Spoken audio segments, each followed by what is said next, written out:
A 19-year-old girl was found dead in the freezer. The hotel is affiliated with the police department. The hotel bio research place is affiliated. The crematory place is affiliated.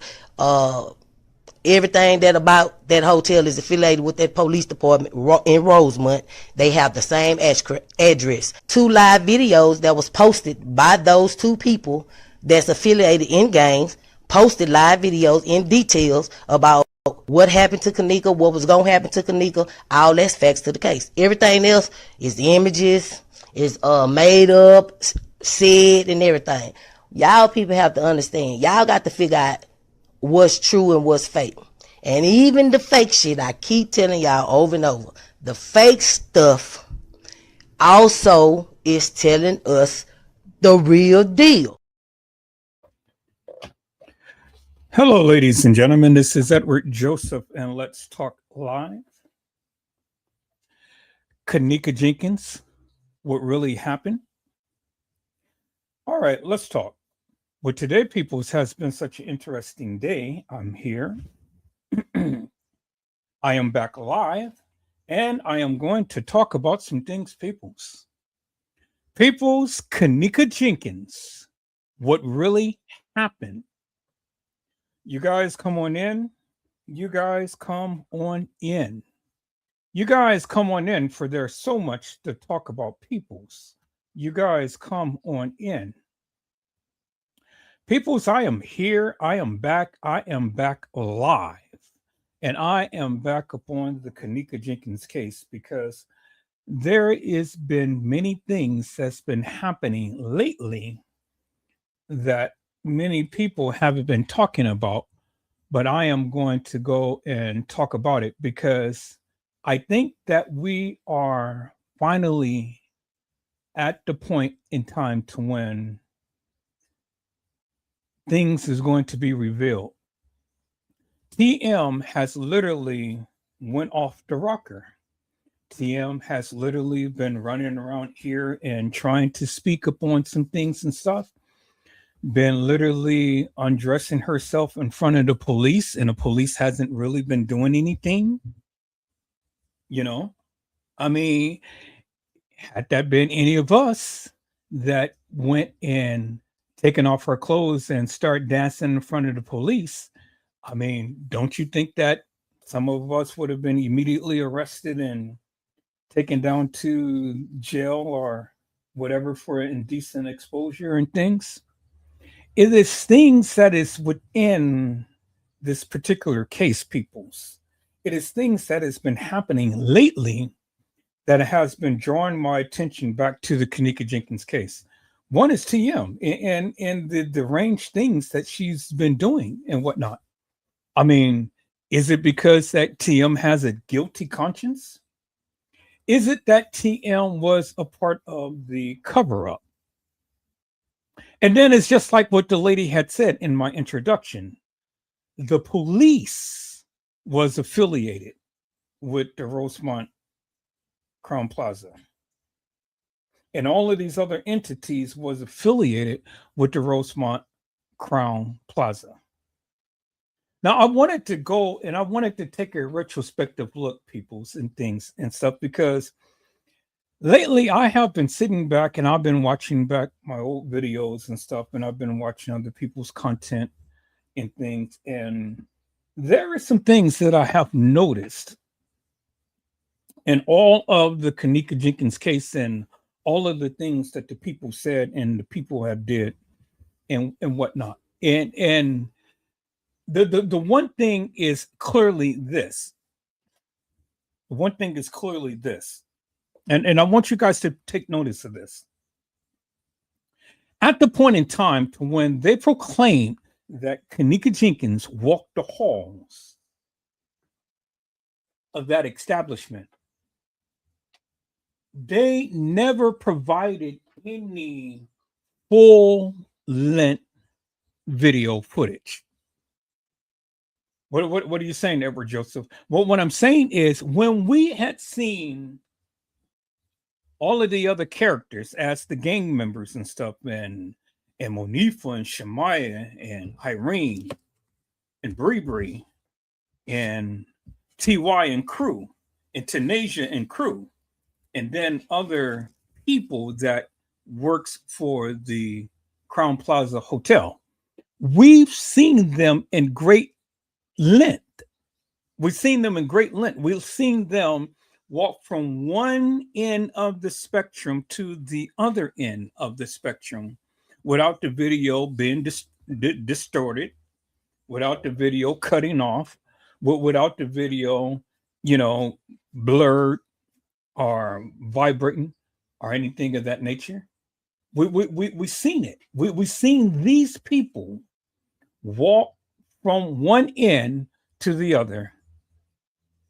But when it comes down to Kenneka Jenkins, peoples, the only thing that we seen was clips of the supposed Kenneka walking the halls of that establishment. The only thing that we seen was clips from when they were supposed to have walked out from the parking lot into the building, into the visibility bar, down the hall, and then it cuts right there when they were supposed to have walked into the front desk area. And that was the last time that we ever seen Kenneka Jenkins. If you say that that is Kenneka Jenkins. Now, I'm not here to try to persuade anyone one way or the other, because we all are set in our ways and we all have our narratives. We all think differently. We all visualize things differently. We all process things differently. But see, the thing is, peoples, although that we may have our own philosophical views as the way that we look at things in this particular case, the one thing that stands out, and we all can agree, is that simply that when it comes down to the young lady whom we call Kenneka Jenkins, all it is just clips. And all we have is just only about 5 or 6 clips for the whole entire case. That's it. 5 to 6 clips of the supposed Kenneka walking into a kitchen, walking down a hall, stumbling, and then ultimately walking herself into a kitchen towards a freezer, and then the video abruptly cuts off. And then the only thing that we left with is just still images of a young lady lying in state in a freezer. Now, was she frozen solid? Well, that's up for you to decide, peoples. But then when we go and we examine the evidence, you must conclude, because it ain't no way that you cannot conclude. There are certain things in the evidence, in the pictures, that is so pronounced. And one of the things is there was chunks of ice in certain places that surrounds the body of the young lady inside the freezer. That goes without dispute, peoples. That goes without saying. And then the thing is, we seen the chunk of ice that was sitting by the toe of the young lady in the freezer. And then later on, it melted. And then later on, it turned into a frozen puddle of water. That it goes without question, people. It goes without question. And so I don't care what your philosophical view may be. I don't care what you may think or what you may feel or what you may think that you know. The bottom line is that the freezer was off. at the time to when this young lady's body was in the freezer. Now, you can say that she walked herself into the freezer, or you can say that she was placed in the freezer. Either way, she was in the freezer. That goes without saying. Either way, however she got into the freezer, she was in the freezer. And peoples, the ice was not melted. The ice wasn't melted at that particular time. So people, let me go back for one moment. Let me share my screen for one moment, because I want to share this image with you right quick. I want to go back to the Kenneka Jenkins case, and I want to go back to the time to when the body of Kenneka Jenkins was lying in state. So let me go back to the original Kenneka Jenkins case files, the images that they supplied peoples, the images that they gave, the images. Is that all right, peoples? Let me go back. Y'all give me one moment. I'm searching for the pictures right here, because these are the pictures that they gave. These are the pictures that they gave. Is that all right, peoples? All right. So here, let me go back to my desktop, because I have the pictures here. And we're going to take a look at the pictures. And I just want to have a conversation with someone about this, if that's all right. No arguments, no fussing, no fighting, no feuding. Just a good, wholesome discussion. Is that all right, peoples? All right. So we're going to start off with this one right here. We're going to start off with this one right here. And I want you guys to take a look at something right here. Let's take a look at this picture right here. Okay. As you can see, peoples, in the picture, and this is the original pictures that Rosemont had provided to everyone off their website on the internet. This is the picture right here, as you can see. Okay. So as you can see, peoples, when we look at this particular picture, what is it that is being depicted or are shown in the picture? We see a person's foot, one with a shoe on and one with a shoe off. We see a big, gigantic piece of ice. And then we see a little piece of ice that is by the toe of the deceased. Now, we know she's deceased because she's not moving. And we know she's deceased because nobody is going to lay down in a freezer and not move and allow someone to send over them and take pictures. So we know that the young lady in the freezer is deceased. Now, one can argue whether she was frozen solid or not, but I surmise to you peoples that this young lady was not frozen solid, because see, the simple thing is, if this young lady was frozen solid, then the plasma or the blood or the liquid or whatever you want to call it, or however you want to describe it, that is on the shin of her foot is ruby red. And it signifies blood, peoples. It signifies blood. Now, one has to ask the question, how did the blood get on the foot of the person in the freezer? How?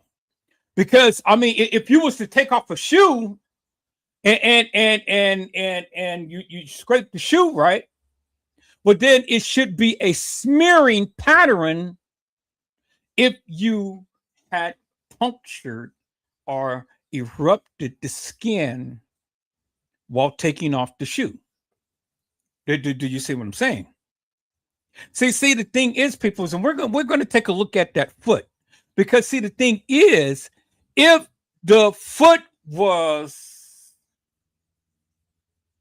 bruised by the shoe, well, then there should be a smearing pattern on the foot, right?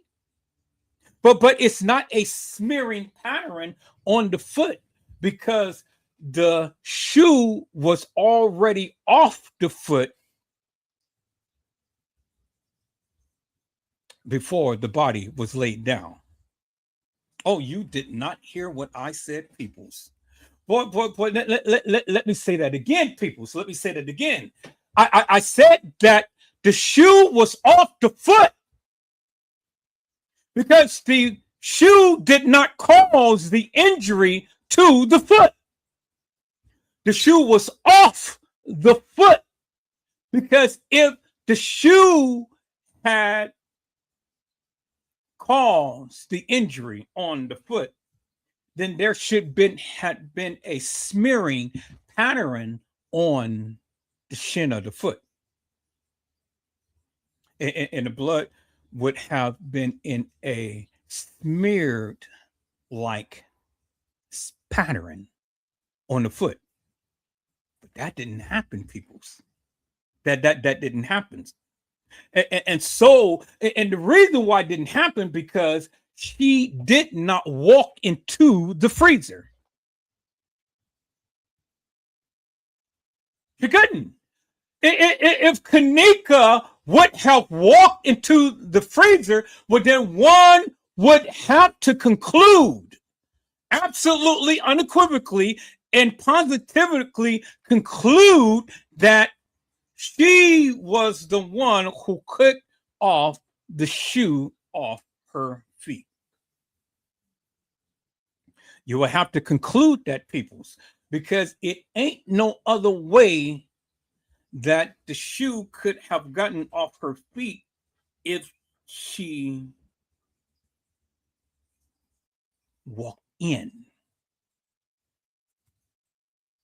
If she walked in, she would have had to kick the shoe off her feet, right?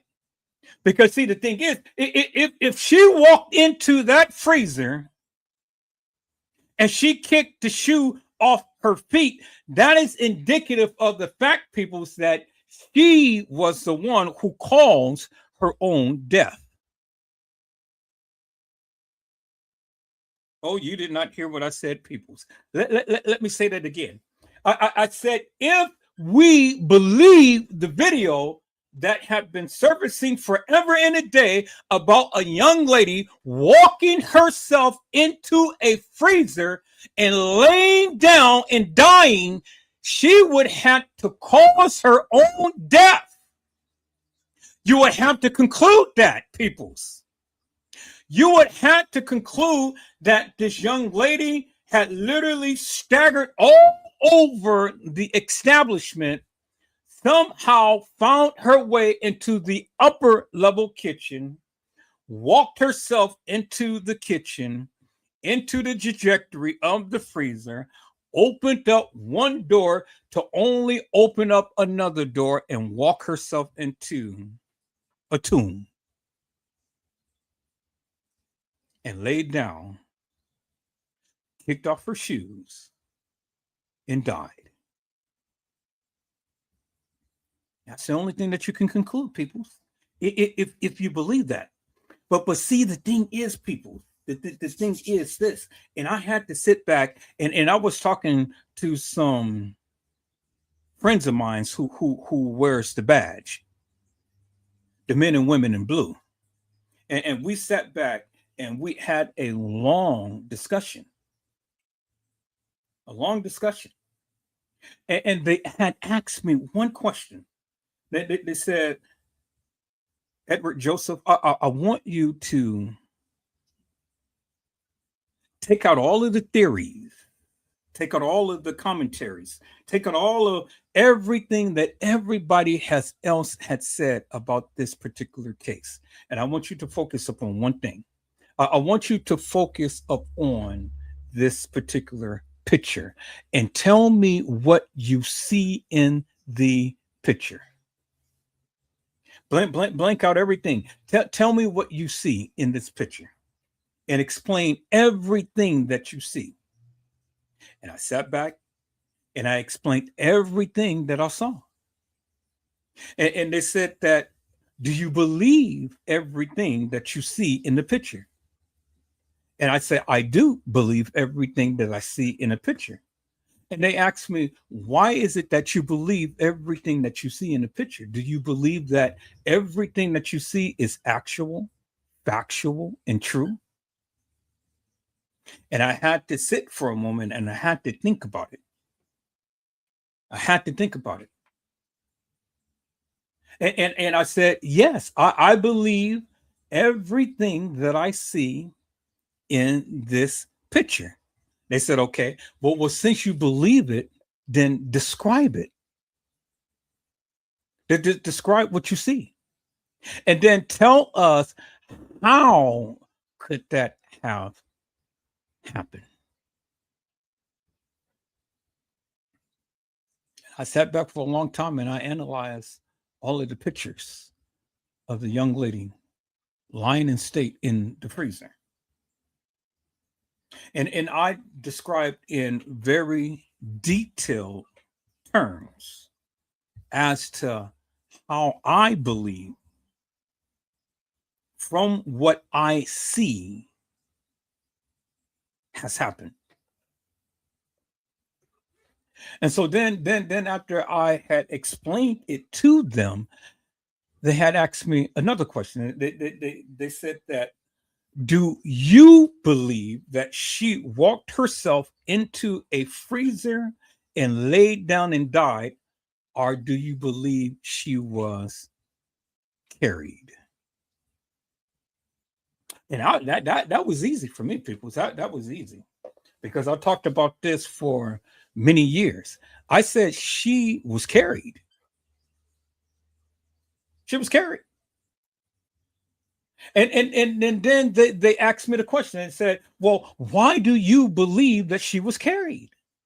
What evidence that you can prove to a jury, to us, to a court of law, that she was placed in the freezer? And I looked up at him and I smiled. Looked at him, I smiled. I said that there is only one set of evidence that proves my theory beyond the preponderance of the evidence. Because I said that many people can allude, many people can assume, and many people can conclude that she may have walked into that freezer, and many people could have expressed and explained so many different ways in how that could have happened, but they miss one key factor. And the one key factor that proves that Kenneka never walked herself into the freezer is simply this. Let me share my screen, people. Let me share my screen.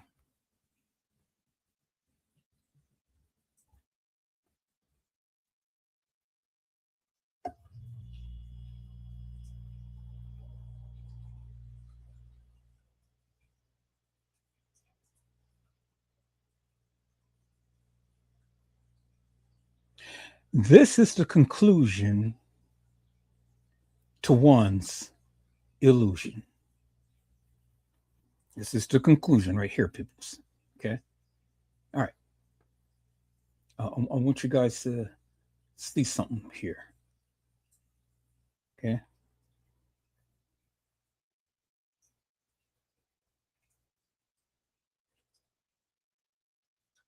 want you guys to take a look at this.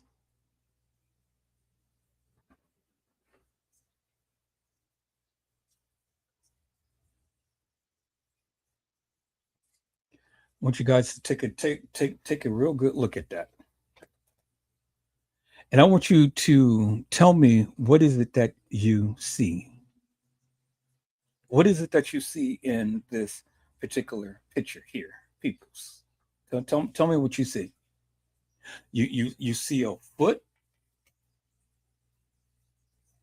with a shoe on. You see a foot with a shoe off, right? You see a piece of ice that is literally sitting on the toe right there. See that right there, right? Clearly see that, clear as daylight. See that, right? There it is. It's unmistakable. It's a piece of ice, right? Okay. And the foot and the piece of ice is in there, but you also see what? A shoe, right? And you see that it's within a freezer, right? You see that it's within a freezer, right? Okay. Let me explain to you what I have explained to them. Because see, no one has ever mentioned this. Not out of all of the videos that I have ever seen about the Kenneka Jenkins case, no one has ever mentioned this, peoples. No one.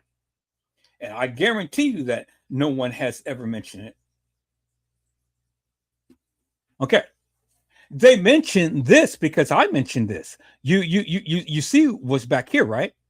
You see there is a shoe that belongs on the foot of the deceased right there, right?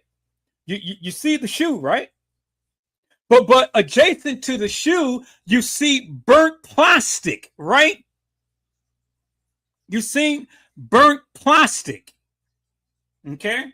I want you guys to take a look at that. That is burnt plastic. Okay? And that sits by the shoe. Y'all see that, right? And the shoe is far from the foot. As you can see, right? You see the burnt plastic by the shoe, but the shoe is far from the foot. Y'all see that, right? Okay. So I want you guys to notice something here. On the foot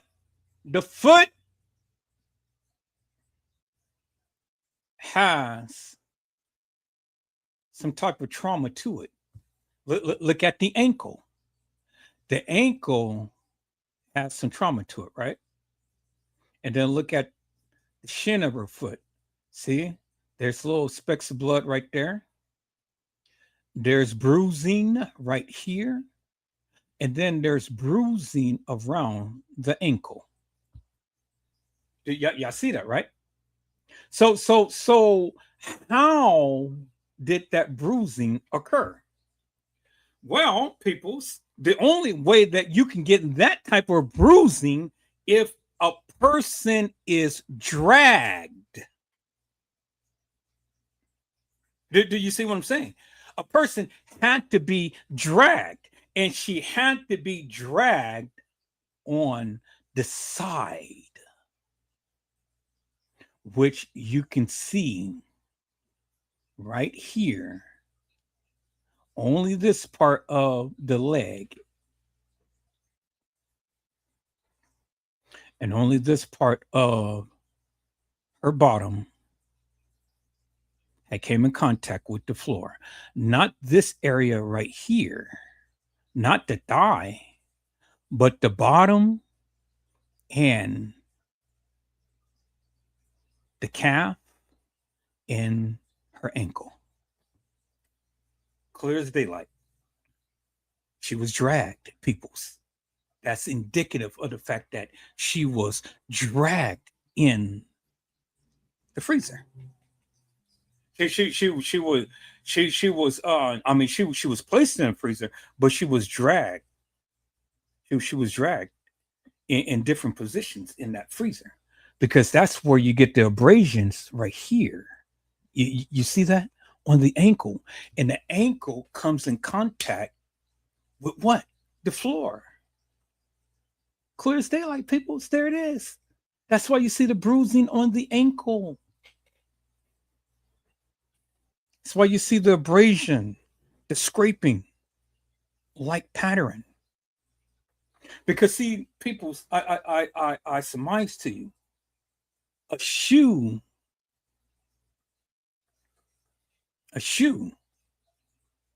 is not going to give you that deep of a cut. See that? Look at that. Right here, right here, right here. Now, whole area right there. You got to remember, peoples, she wore Jordan shoes. Jordan shoes is like $300 to $500 shoes. And she wore Air Jordan shoes. So Air Jordan shoes is not cheaply made, peoples.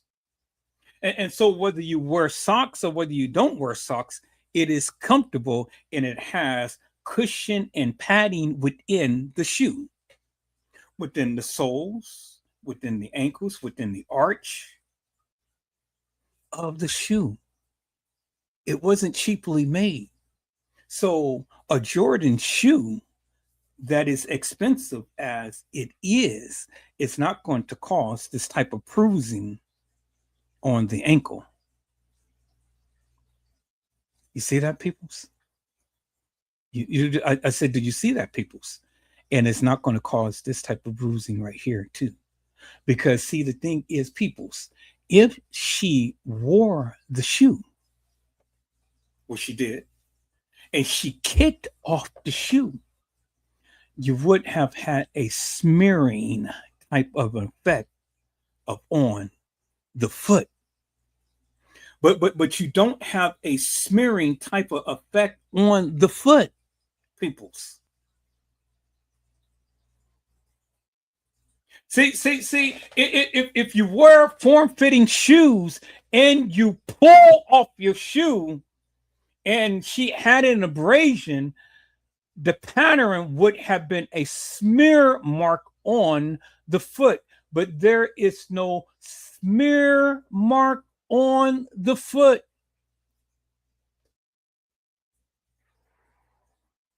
There's no smear mark on the foot, peoples. And how I know that she was dragged in a different position, because as you can see right here, there is a speck of the flooring, the coating that is on her pants leg right here. There it is right there. See that right there? And that matches the same color as the floor.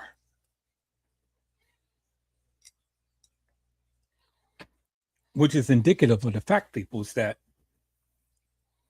she was laying on her side when she was dragged into the position that they placed her in. She didn't do that herself. She didn't go and lay in this position, peoples. They placed her there. They placed her there in that position. Now, peoples, how I know? Because this right here, this right here.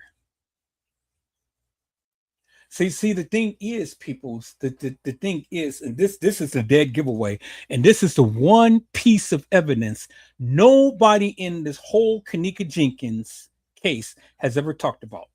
You see the burnt plastic right here, people. You see the burnt plastic, and you see how far away it is from her foot. Now, if Kenneka, as theory has stated, had walked herself into the freezer and she burnt some plastic to try to stay warm, well, why would you burn the plastic? That's number one. Where would she get some matches to burn plastic?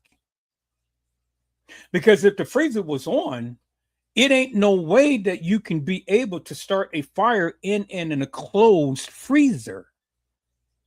And if it's cold, It ain't no way that no match is going to light in an enclosed freezer because there is no oxygen.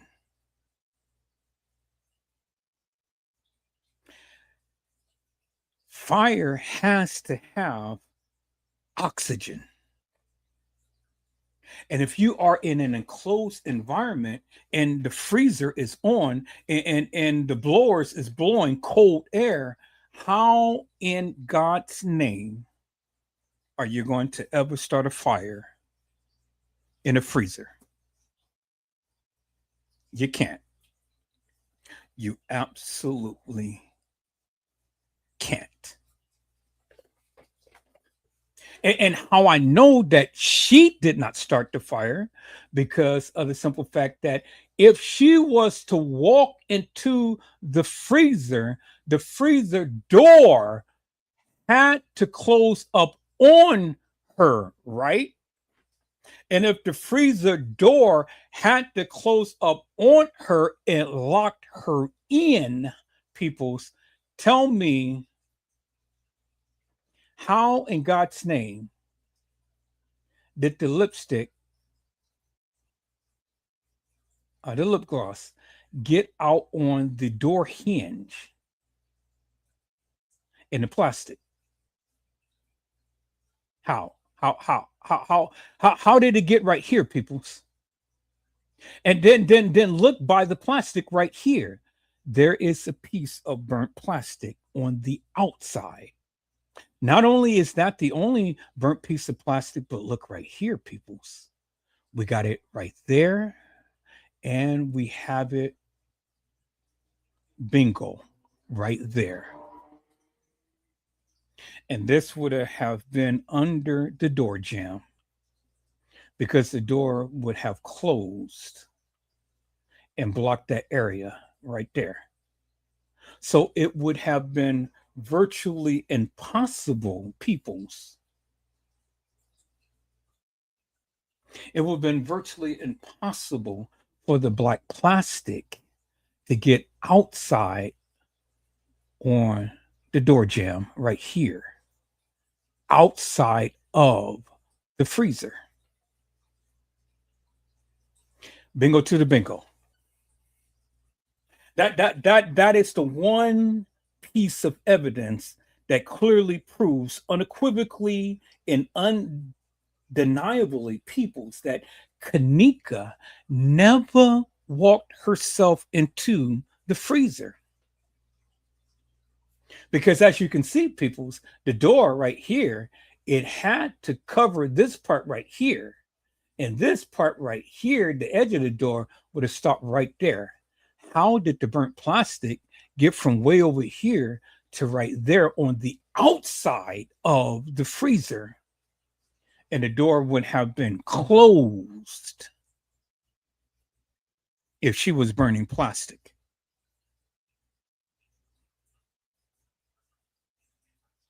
Because people, she couldn't walk into the freezer, burn the plastic goes and sit right here, and then the lip gloss sits right here, and then she goes and flip herself over to her side, lay down and die, and then all of a sudden, some by some mysterious force had flipped her body over into this position to where her foot pretty much almost it's outside of the door. But see, this part was within the freezer where her foot is. This part is on the outside of the freezer where the door would have closed over it. Did you hear what I said? I said the door of the freezer would have to close over the burnt plastic. Her foot is within the freezer when the door would have closed. but the black plastic or the burnt plastic is on outside of the door where the door would have closed over it. Do you see what I'm saying, peoples? So see, peoples, just this right here says murder. This is the key evidence right here that is going to help me get this case open again. Not in the era of President T, but in the era of the new president coming. Because I got men in blue and detectives and things that has been working on this case forever and a day. And all we have been doing was just gathering evidence to bring to a grand jury to have this case reopened again. This right here clearly shows murder. Murder. Clear state. Because you cannot tell me that a burnt piece of plastic came on the outside of a freezer door when a burnt piece of plastic is on the inside of the freezer. You can't tell me that the young lady kicked off her shoe, burnt plastic, laid herself in this position. Because, see, the testimony of the beverage manager stated that the door was closed. And the testimony of the beverage manager stated that it was a lock on the door of the freezer, that Kenneka was locked in, according to Jeffrey Feiger. Well, if that be the case, if Kenneka was locked into a freezer, or even the freezer door had closed up on her, peoples, how in God's name did the black plastic get on the outer door jamb of the freezer? How? How? How? You can't answer that, peoples. You cannot answer that. Because there is no reasonable, logical explanation that you can explain away how a piece of black burnt plastic got on the outside of a freezer door that was supposed to have been closed.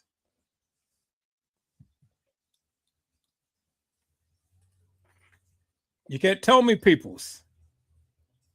You cannot tell me, peoples, that a burnt piece of plastic had got under a sealed door jamb and the young lady is facing the freezer door.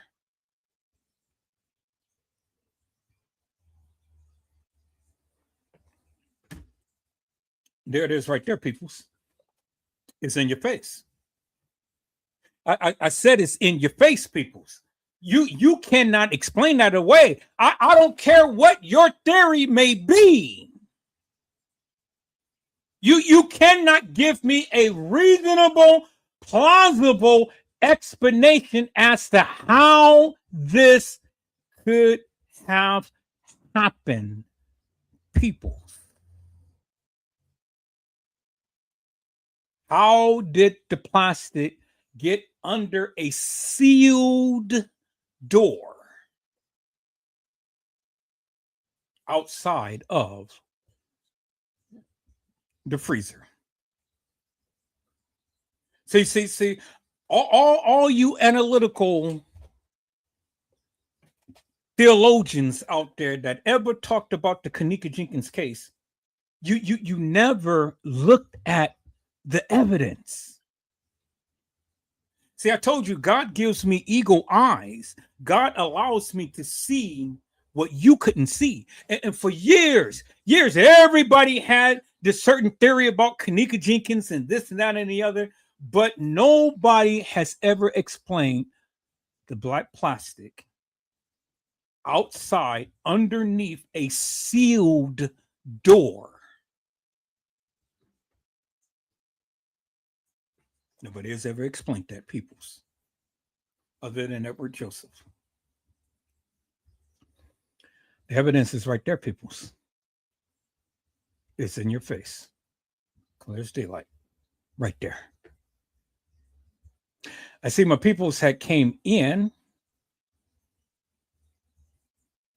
Hello, Homer Green. How are you, my friend? It is a blessing to see you on today. Homer Green had said, hello, Mr. Joseph in chat.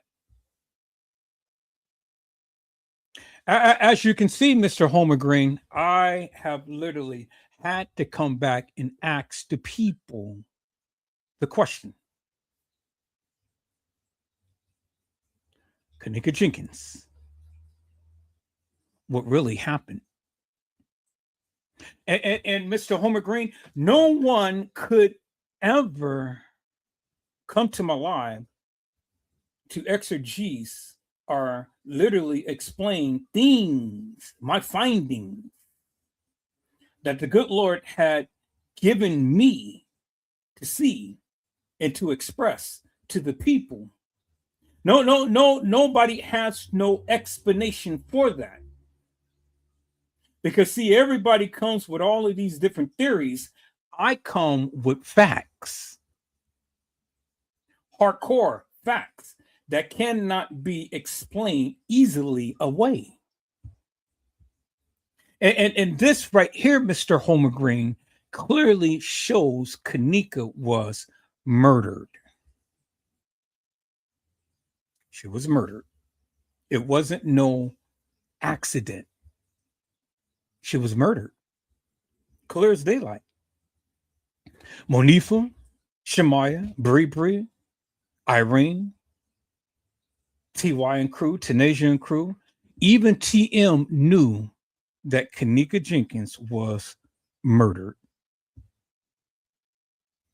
And this is one of the reasons why TM is going so crazy, because she knew her daughter was set up to be murdered.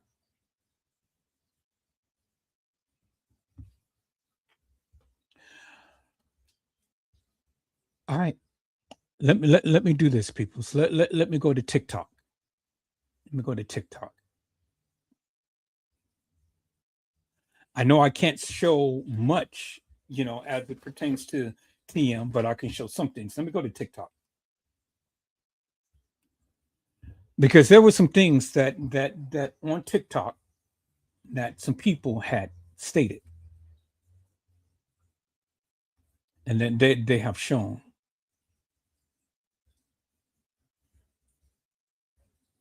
So let me do this. Let me do this. I gotta go to my Facebook right quick. And let me, because some people had sent me some things. But before I do that here, let me go ahead and do this. I'm gonna go ahead and share this with you right quick, y'all. So this is my famous gumbo that my mama had taught me how to make. So let me go back and share my screen. So this is my famous gumbo that my mama showed me how to make. So let me go back to Facebook right here. And this is what it's like, people. This is what it's like. This is the gumbo that I have prepared.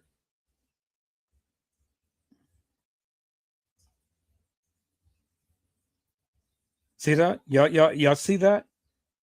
That's the gumbo that I had prepared. And this is the end results right there.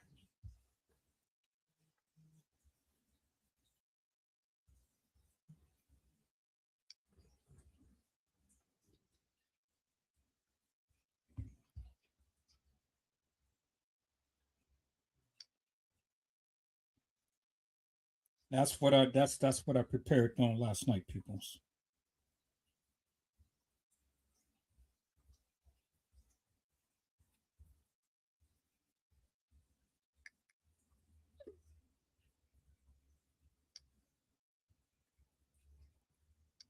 Y'all see that, right? So that's what I prepared on the other night, on last night and stuff. So that's my mama. She taught me how to make gumbo, and I made some gumbo for me and my son, and that's what we have had today.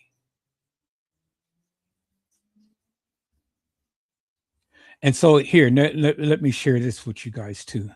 So here, let me go back, share my screen.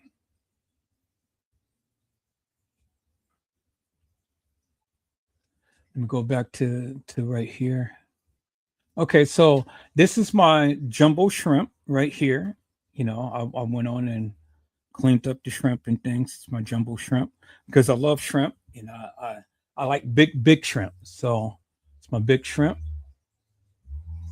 And then this is me, putting everything together, the crabs and the chicken and all of my spices and stuff, the minced onions and garlic and bell peppers and chives and all of that good stuff, So just getting my stock ready.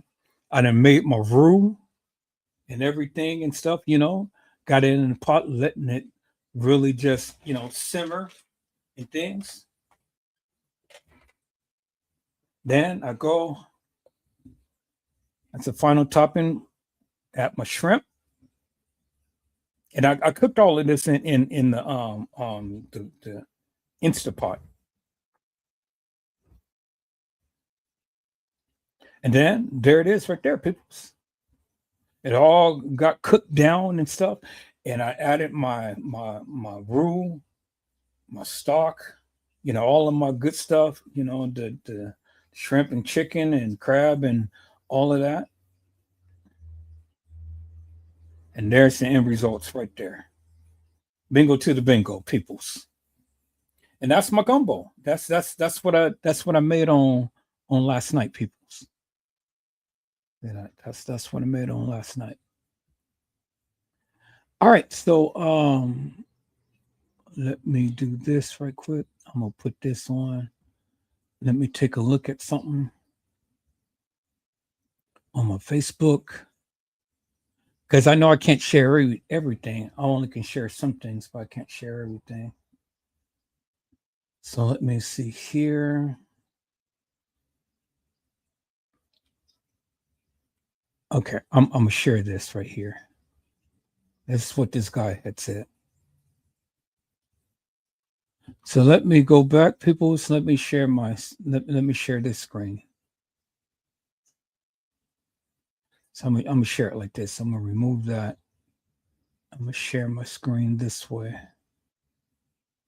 Stop screen share and share it this way.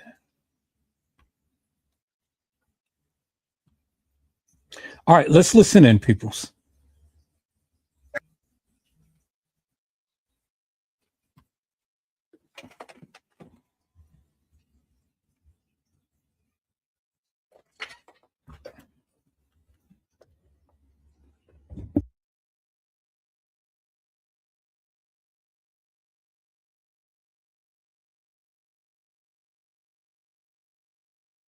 Okay, I don't hear nothing. So here, let me check my sound.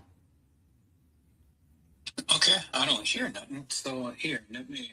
Okay, let me turn down my phone. Let me check my sound. I was just talking to your uncle Jim. Uh,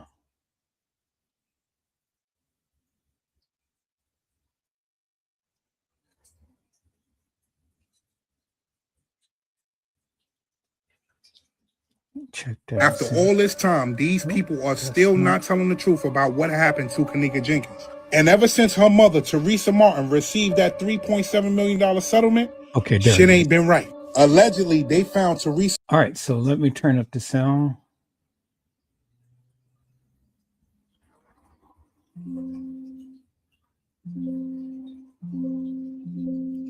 Okay, let me rewind that back. Let's listen in.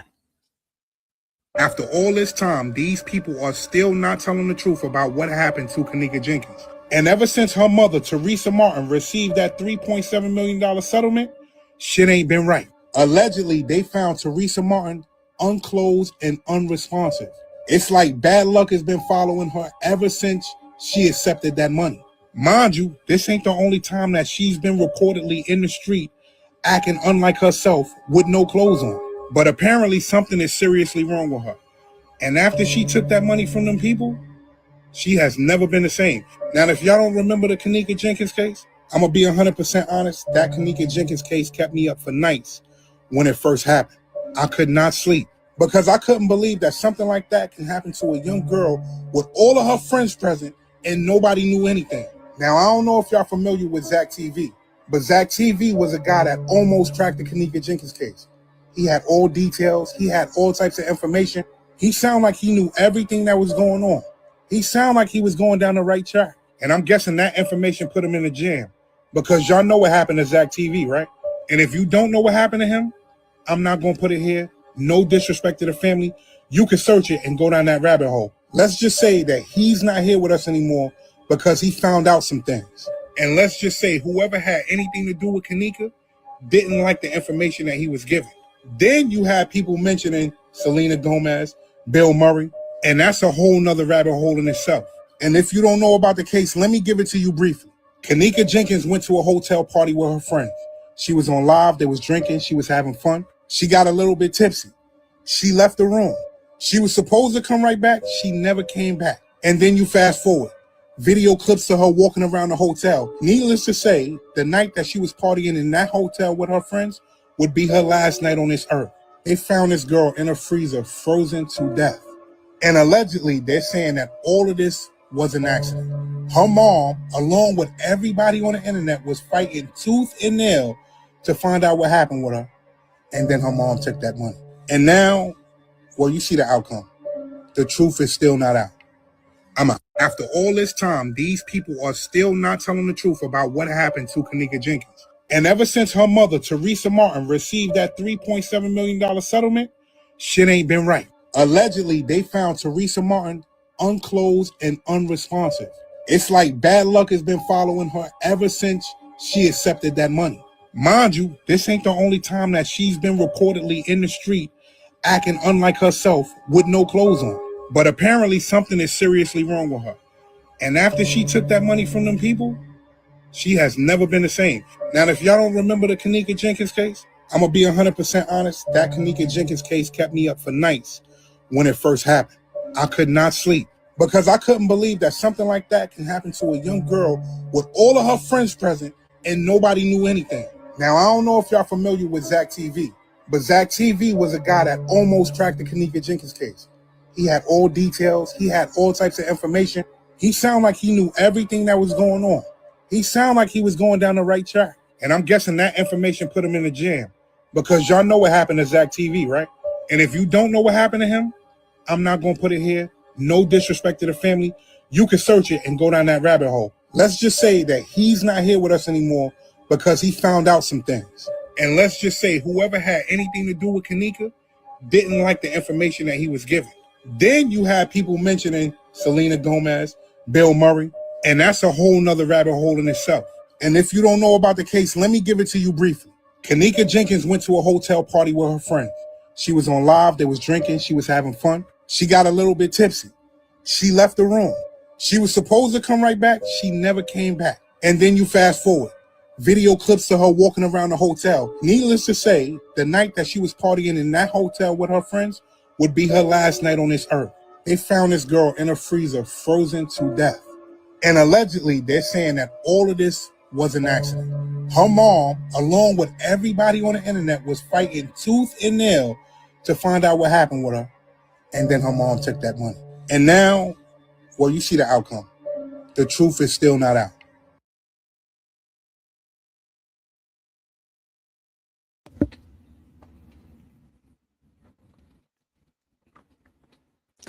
Which leads me to the question, peoples. What happened to Kenneka? What happened to Kenneka?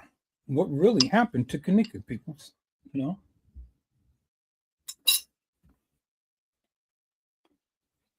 Which is what he has been asking. What happened to Kenneka? She goes to a party with her friends.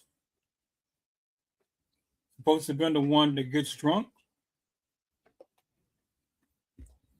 Why is it that she of all people get drunk and not everybody else? Why is it that she's the only one that leaves the room? And why she's the only one that comes up missing?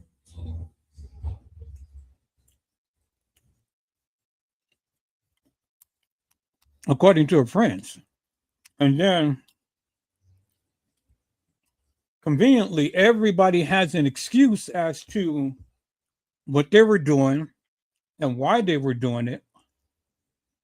But when it comes down to Kenneka, nobody knows anything. It's all I coulda, shoulda, and woulda, but you didn't. Peoples,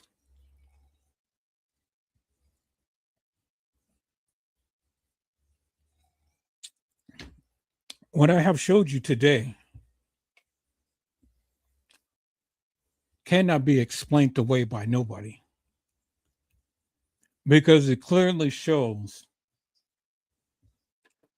cover up and it clearly shows murder, unequivocally and undeniably. It ain't no way around that, peoples. You can't explain to me how a burnt piece of plastic got out on the outside of the freezer door and she's lying in state deceased. So clearly she didn't burn the plastic herself, peoples. You know,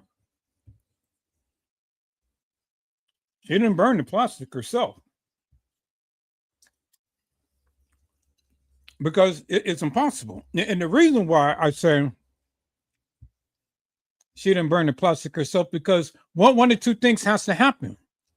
She would have had to have matches, or she would have had to have a lighter. There is nowhere in that freezer in any of these photos have any matches ever been found or any lighter ever been found, peoples.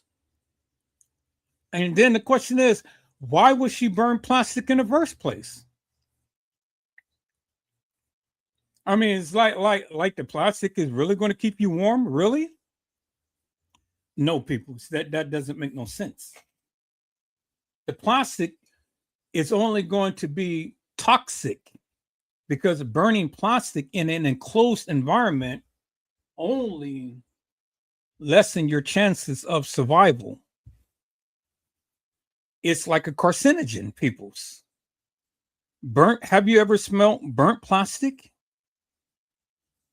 Burnt plastic into an enclosed environment, such as a freezer, and the freezer is supposed to have been on. Well, the plastic ain't gonna last too long because it's just going to burn quickly. And then all of that burnt plastic, the fumes is going to be toxic to the lungs. It's going to be irritating to the lungs. And it's going to have you coughing, gagging, wheezing, and everything else. Okay, y'all see that, right? But there's no evidence of any matches that is in the freezer. There's no evidence of any lighter that is in the freezer. So how in God's name could Kenneka go and burn any type of plastic and have the plastic on the outside of the freezer door? And she's lying in state inside of a freezer. It is called murder. Murder. Murder. Let me go back to this, peoples. Let's go back to the pictures.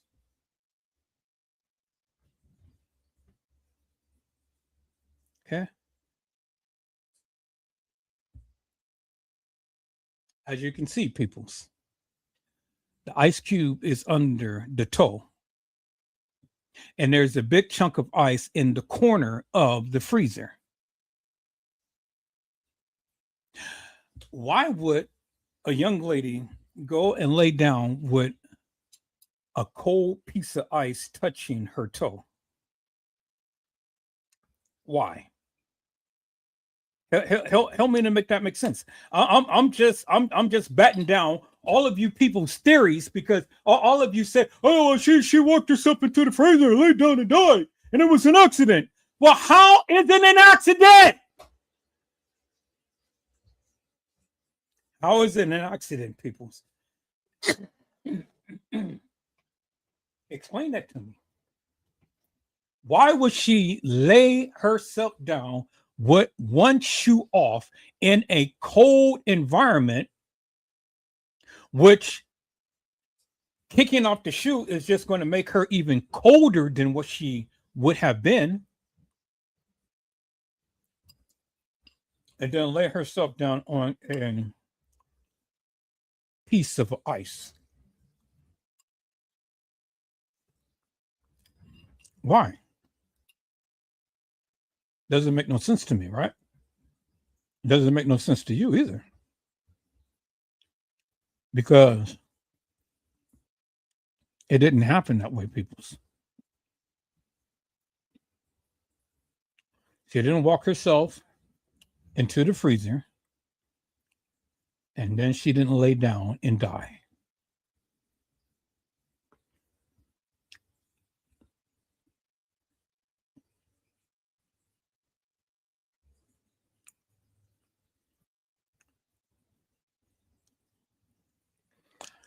There's the ice cube under her foot. There's her foot protruding by the freezer door. You see that, right? And the foot is almost on the outside of the door. But I want you guys to notice one thing. Let's look at this, and then let's look at the other. See how the plastic is in front of the foot? And it's on the outer part of the door jamb. See that? You see that, right?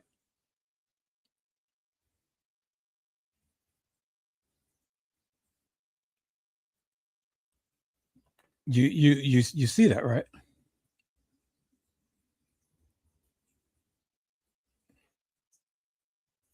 Okay, so now let's look.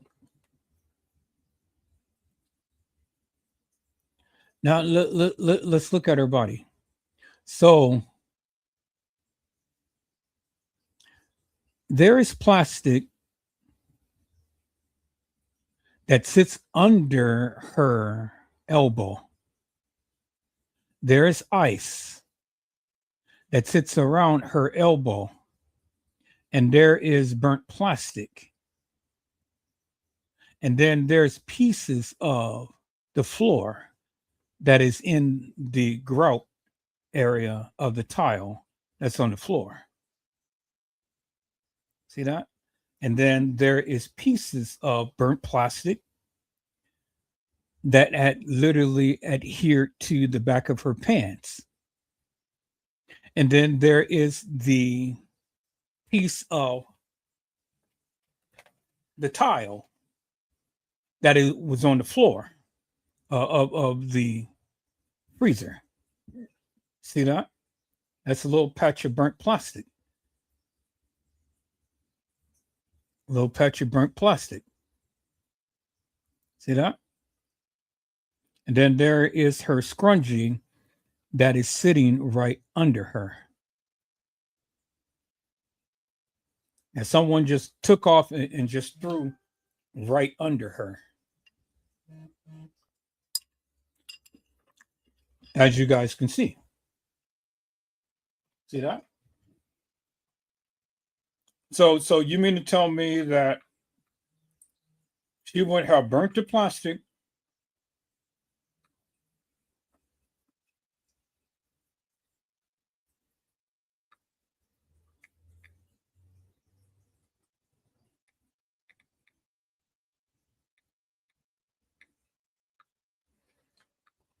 you mean to tell me she would have burnt the plastic and she would have taken off her scrunchie and threw it underneath her and then curled up into a ball. And as you can see on the side of her, there is a piece of ice.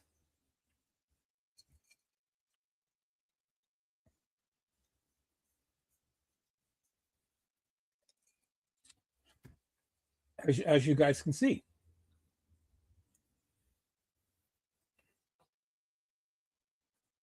Huh?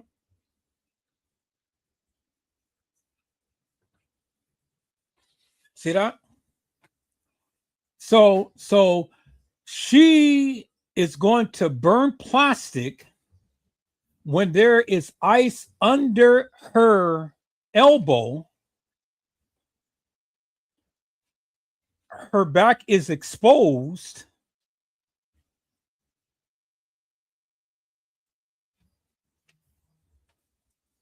She's going to burn plastic, peoples, and lay on the plastic. She's going to burn the plastic and then she's going to lay on the plastic. And she's going to lay herself in a corner.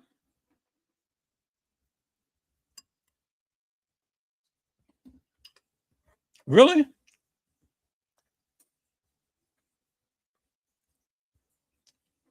But I want you to notice something, peoples. I want you to notice something. Look at the positioning of her legs. Look at the positioning of her legs. See, when she's laid over, she still has the specks of the floor. See the little chips right here? See that little chip right there? See, it's all on her leg. See right there, right there, right there, right there. Y'all see that, right?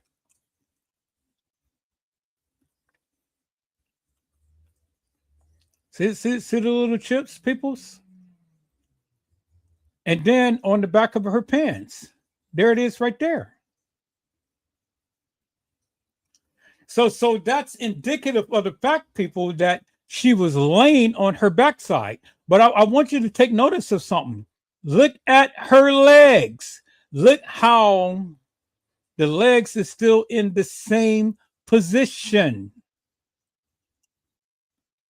You see that, right? Leg is still in the same position, right? It's still kind of cocked, bent up, but her foot, the shoe, was on top of this foot right here. So let me show you.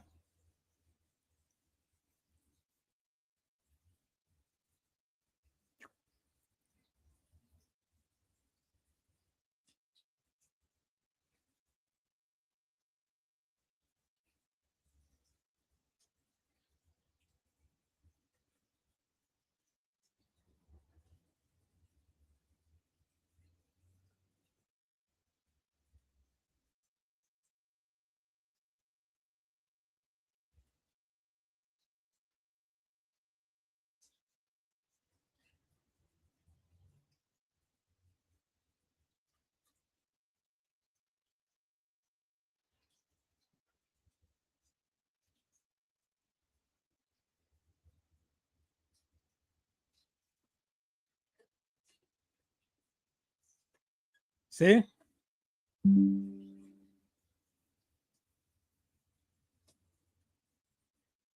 Did you see what I said, peoples? The foot was on the other foot. See that?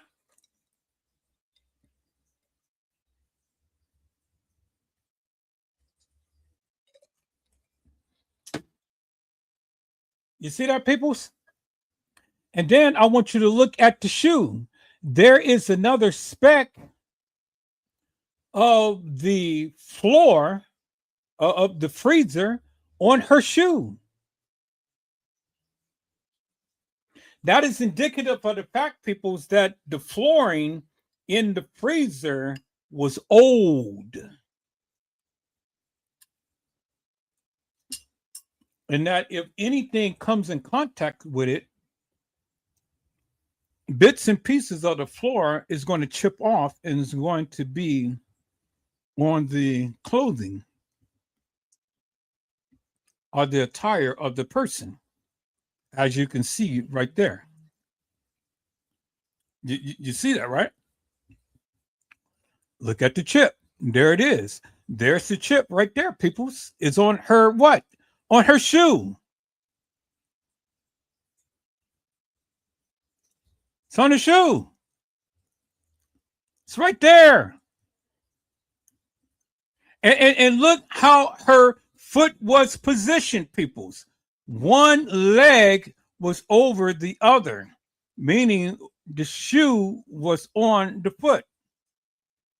And how does it separate? Well, when you push the body over, right? And look how her foot is positioned relative to the freezer floor. What is being hit? The ankle and the shin of her foot is literally laying squarely on the ground. So what would happen?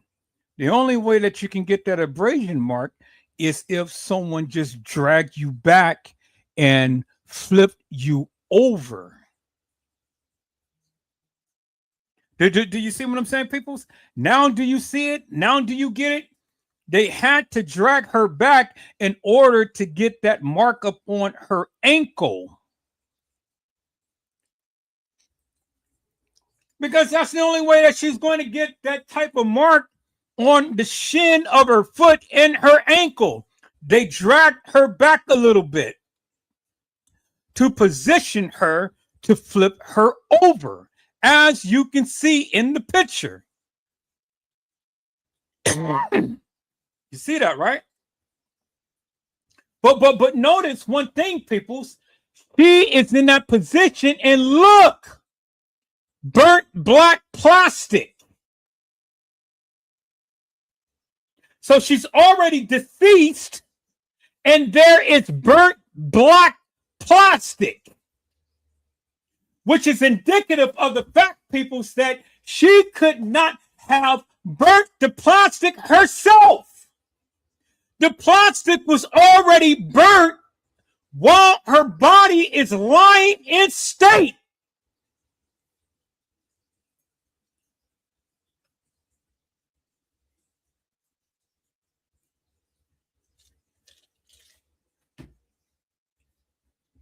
As you can clearly see, peoples, the plastic is already burnt while her body is already lying in state. There it is right there, peoples.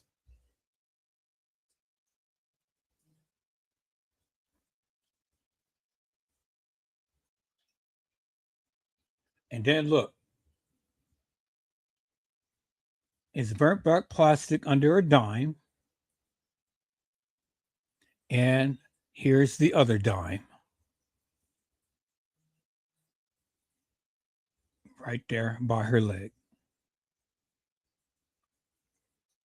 I see that, right? And it's burnt black plastic. See that? And look, peoples, she's sitting upright.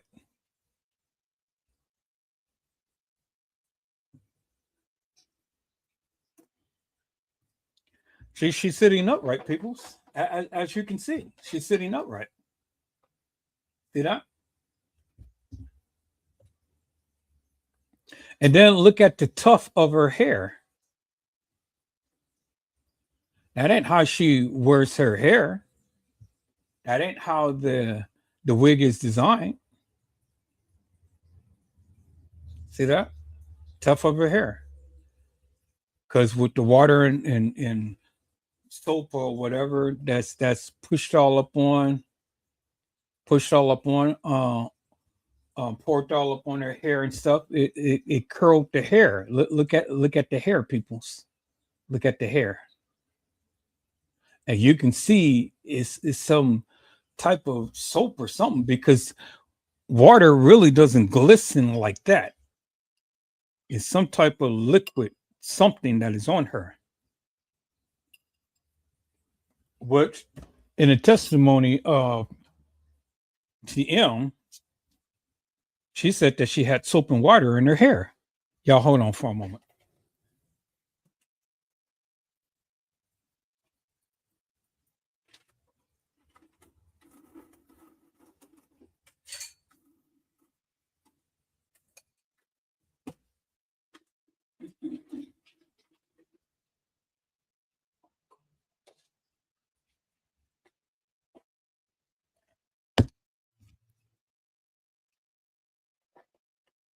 Y'all see that, right? So she had soap and water in her hair. But I want you to look at the eyelashes. Look at the eyelashes. Look at the eyelashes. And what's in the eyelashes? It is specks of the ground. It is specks of the floor that is all in her eyelashes, as you can see. Because you can see the little specks right there, right there. And then look how it's curved. See that? Look at the eyelashes, peoples. That is indicative of the fact that something was placed over her head for the eyelashes to be curved like that. Now, see that, right? Something was placed over her head.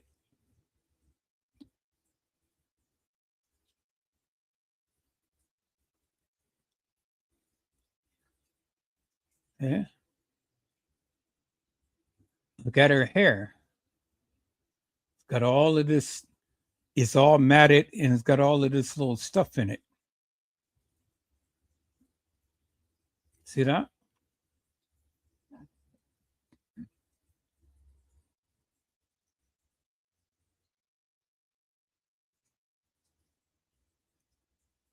See? It's got little pieces of stuff in her hair.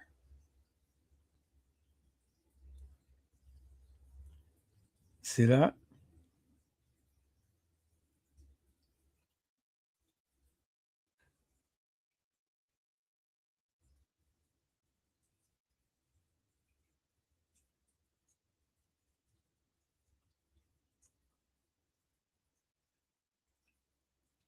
And we all know that Kenneka had a recessed tooth, right?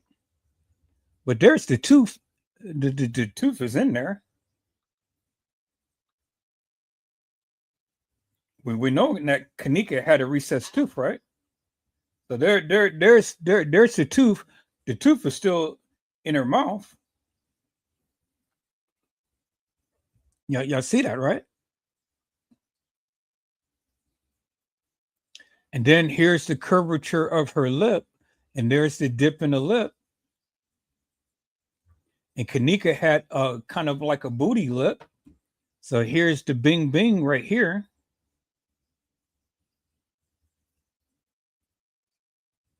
So let me ask you guys a question. And then look right here. Look right here. See all of this right here? Guess what that is, peoples? Do you know what that is? That is grease. That is frozen grease. Grease. Grease is in her hair. as you can see right here, that's grease. See, nobody has ever broken this down the way that I am doing it, peoples. Nobody has ever taken the time to break this thing down like I'm doing.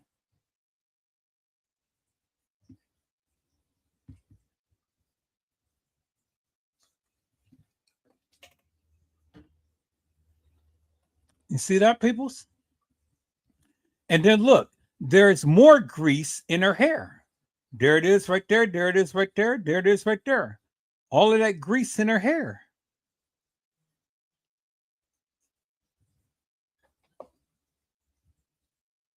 It's grease in her hair, peoples.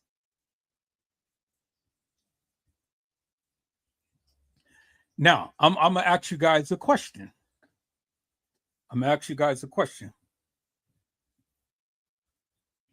Why is it that in this Kenneka Jenkins case,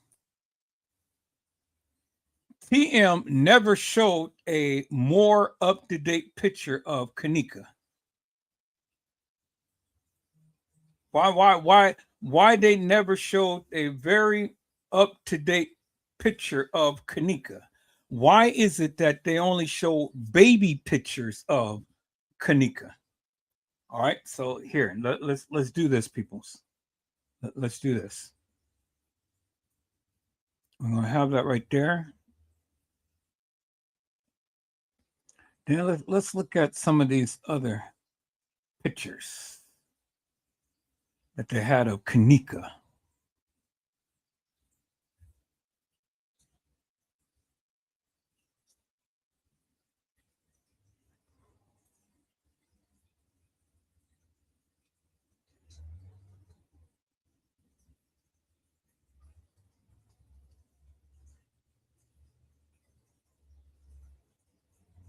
I was just talking to your uncle.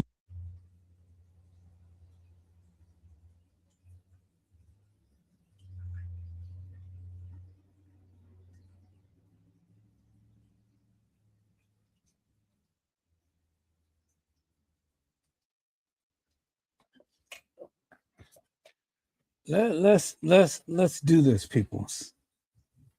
Let's do this.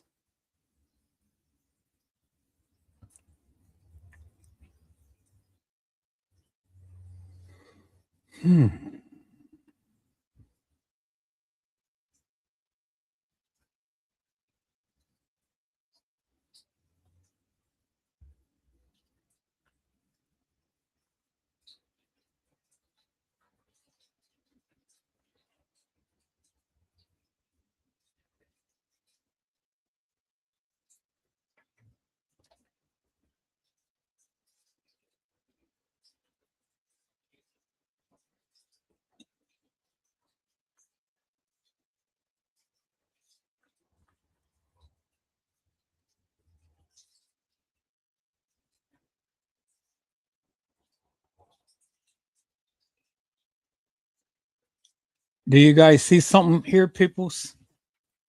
Notice something, peoples. Notice something.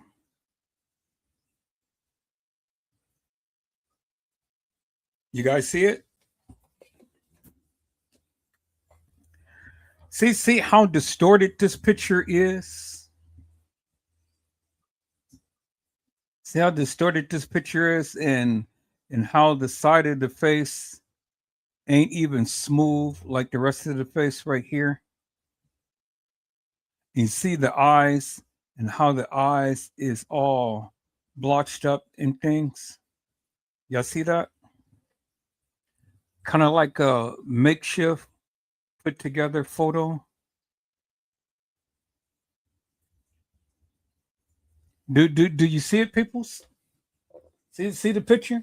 See how different ones tried to fool you? And there are sitting here and manipulating these photos. Now see that, right? All right, so let's go to another one.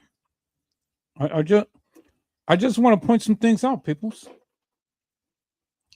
See, look how half of the face is all blurry. Look how blurry. Look how crystal clear this is. Look how blurry this is.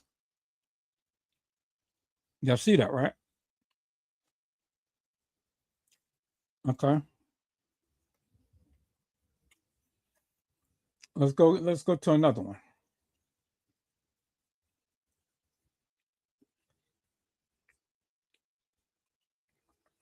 Now, I want you guys to take a look at this. Look how crystal clear this is.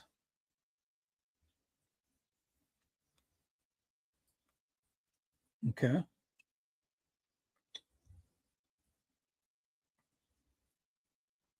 I just want to point some things out to you.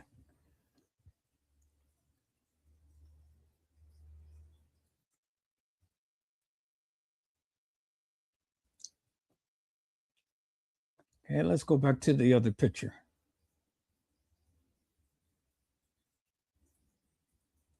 Let's get one from the video.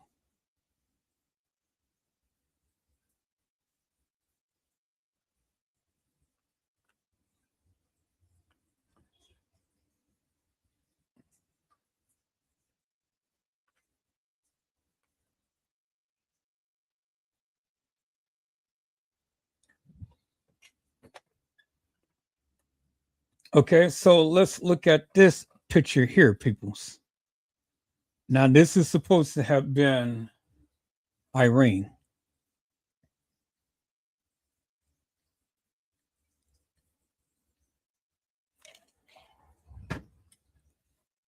All right. It's supposed to have been Irene.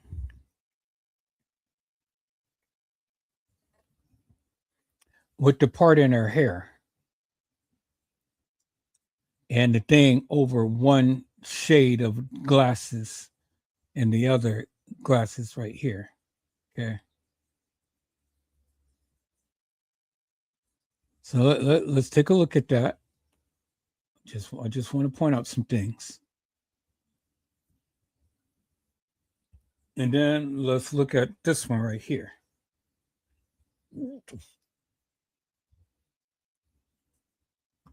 Maybe not that one.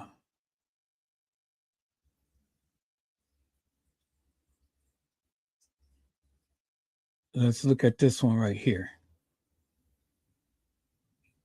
Now, this is Irene. This is Irene Roberts.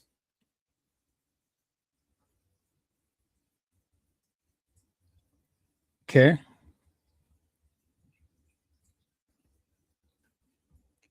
We're going to bring that down. And bring that over. Okay, now let's look at this one when she was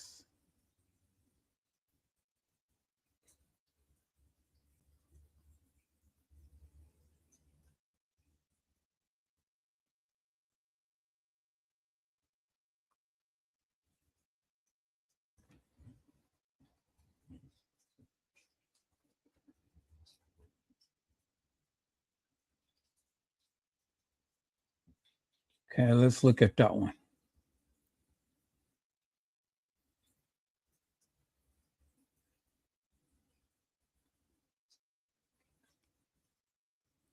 I'm going to bring that over to the side.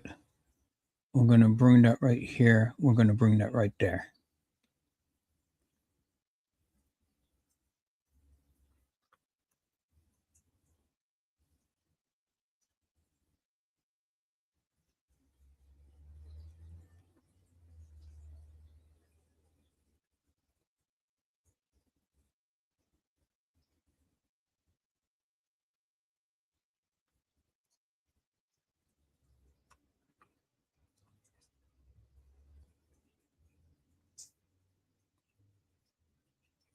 And this is supposed to be an Irene.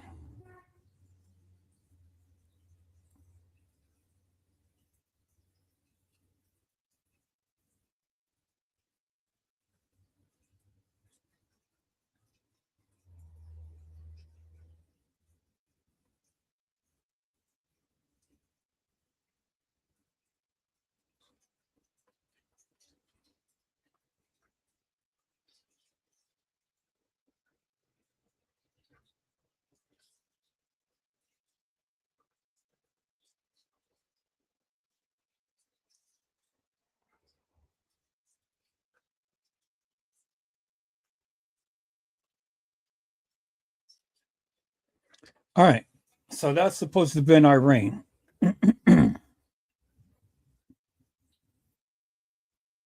Now notice the pictures, peoples. Notice how these are crystal clear, but whenever it comes down to anything that remotely supposed to project Kenneka Jenkins is always distorted. Look how half of his face is. Look how distorted the eyes is. Look how blurry and pixelated the ear is. And then look how half the face right here. And look how half the face right here. And then look at the mouth. And this is supposed to have been the girl who was in the bathroom, supposed to have been Kenneka. See that?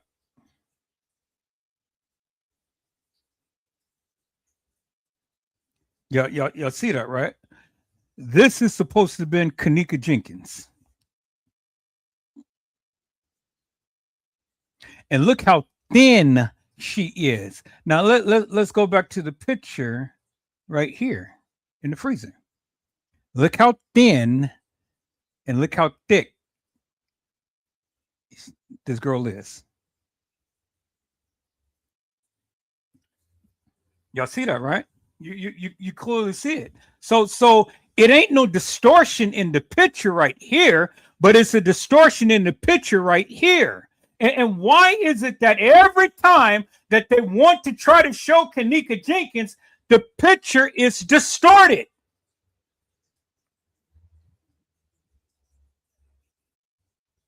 Why is that, peoples? Why is it that every time that we are supposed to be seeing Kenneka Jenkins, that the picture is always distorted?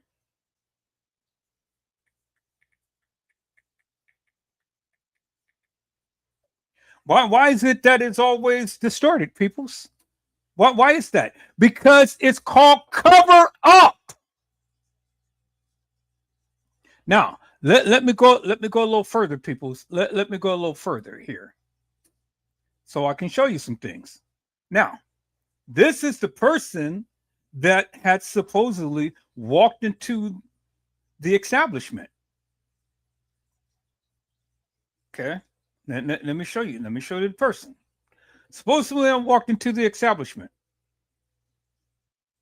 Okay, let's do this, people. Let's take a look at this right here. I just want photos. Thank you. Just always photos. Okay. Okay. Here is Irene. Here's Irene right there.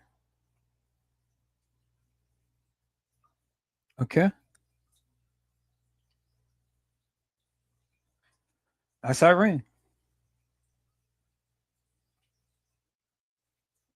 Okay.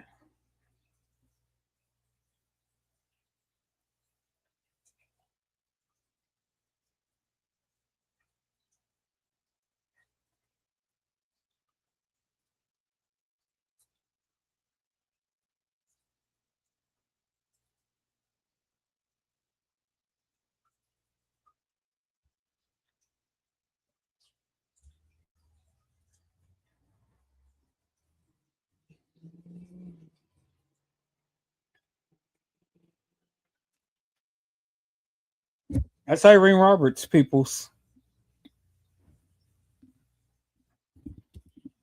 So, does all of these pictures match alike?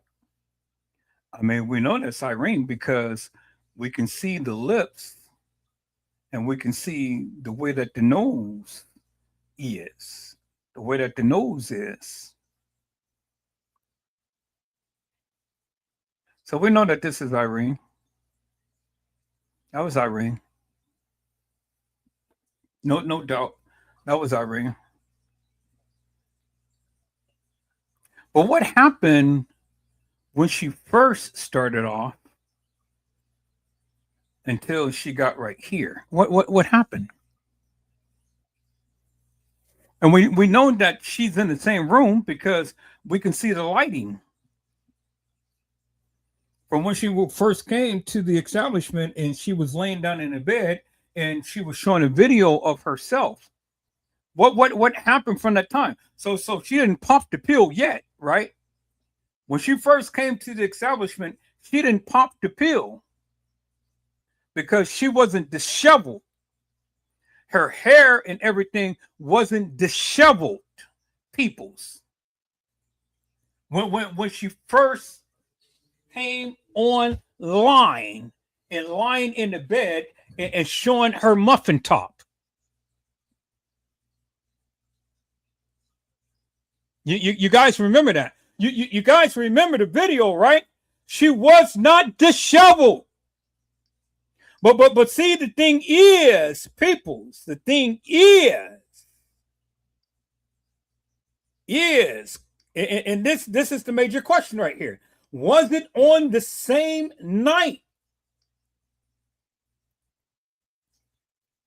Was it on the same night?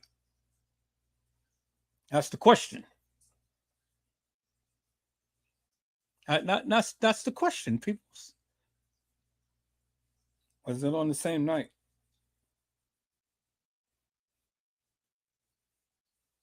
And I'm getting there, people. So I'm getting there. I just want you guys. I want you guys to notice something. Why is it that the pictures is crystal clear when you show anybody else, but when it shows the supposed Kenneka Jenkins, everything is distorted? But to show you, peoples, but to show you. Now, this is the person that supposedly had came in. And supposedly I walked into the establishment.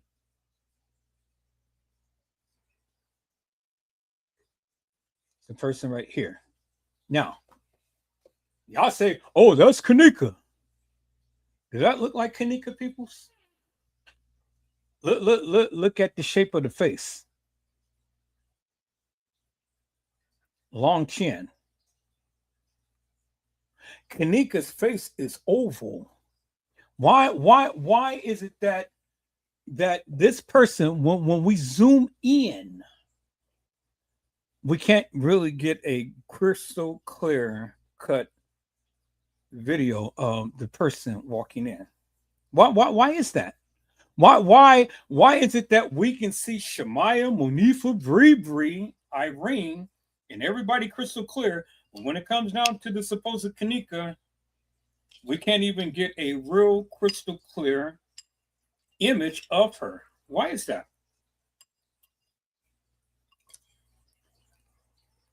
Because people's, it's called deception. That's what it's called. It's called deception.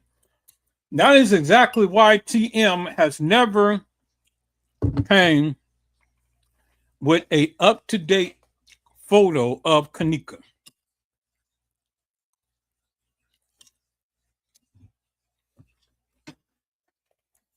Because she knew the play.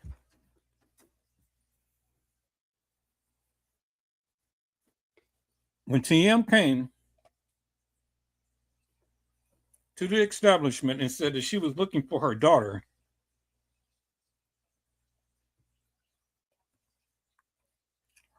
she said that her daughter was missing. TM has never showed a up-to-date picture of Kenneka. Never.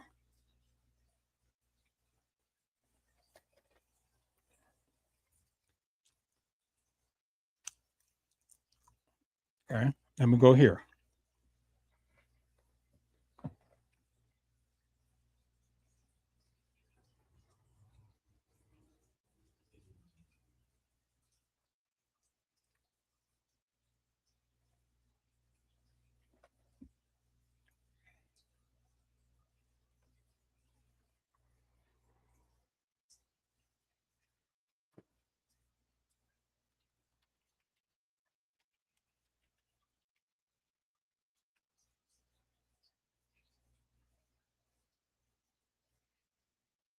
Y'all see this picture? Y'all see this, peoples? Baby pictures of Kenneka. So here, let me do this. Kenneka Jenkins photos.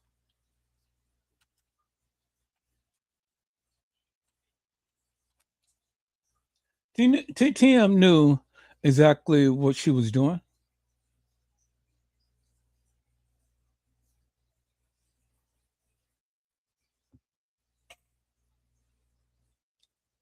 So when we look for photos of Kenneka,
so let me do this. I'm gonna snip this picture.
People, this is Kenneka.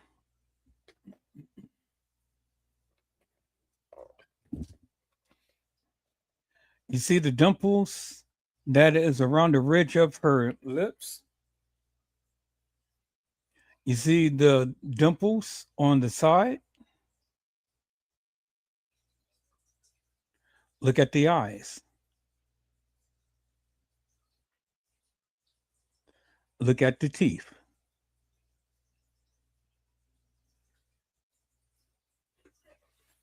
Y'all see that, right? Look at the teeth. Okay. Look at the nose. Look at the hair and how she wears her hair. Look at the fingers.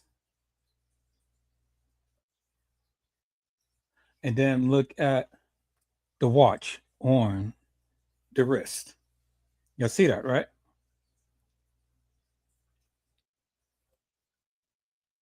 Okay, so then when we take this picture, peoples, and we compare it to this picture, peoples, what is it that you see?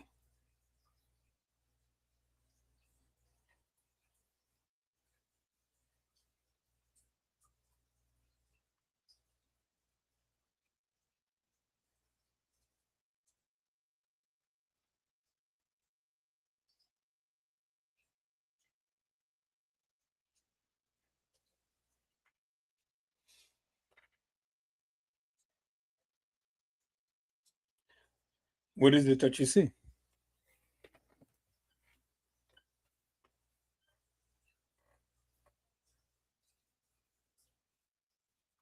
First thing that you notice is the eyebrows are arched. It's not uncommon. Everybody get their eyebrows arched, right?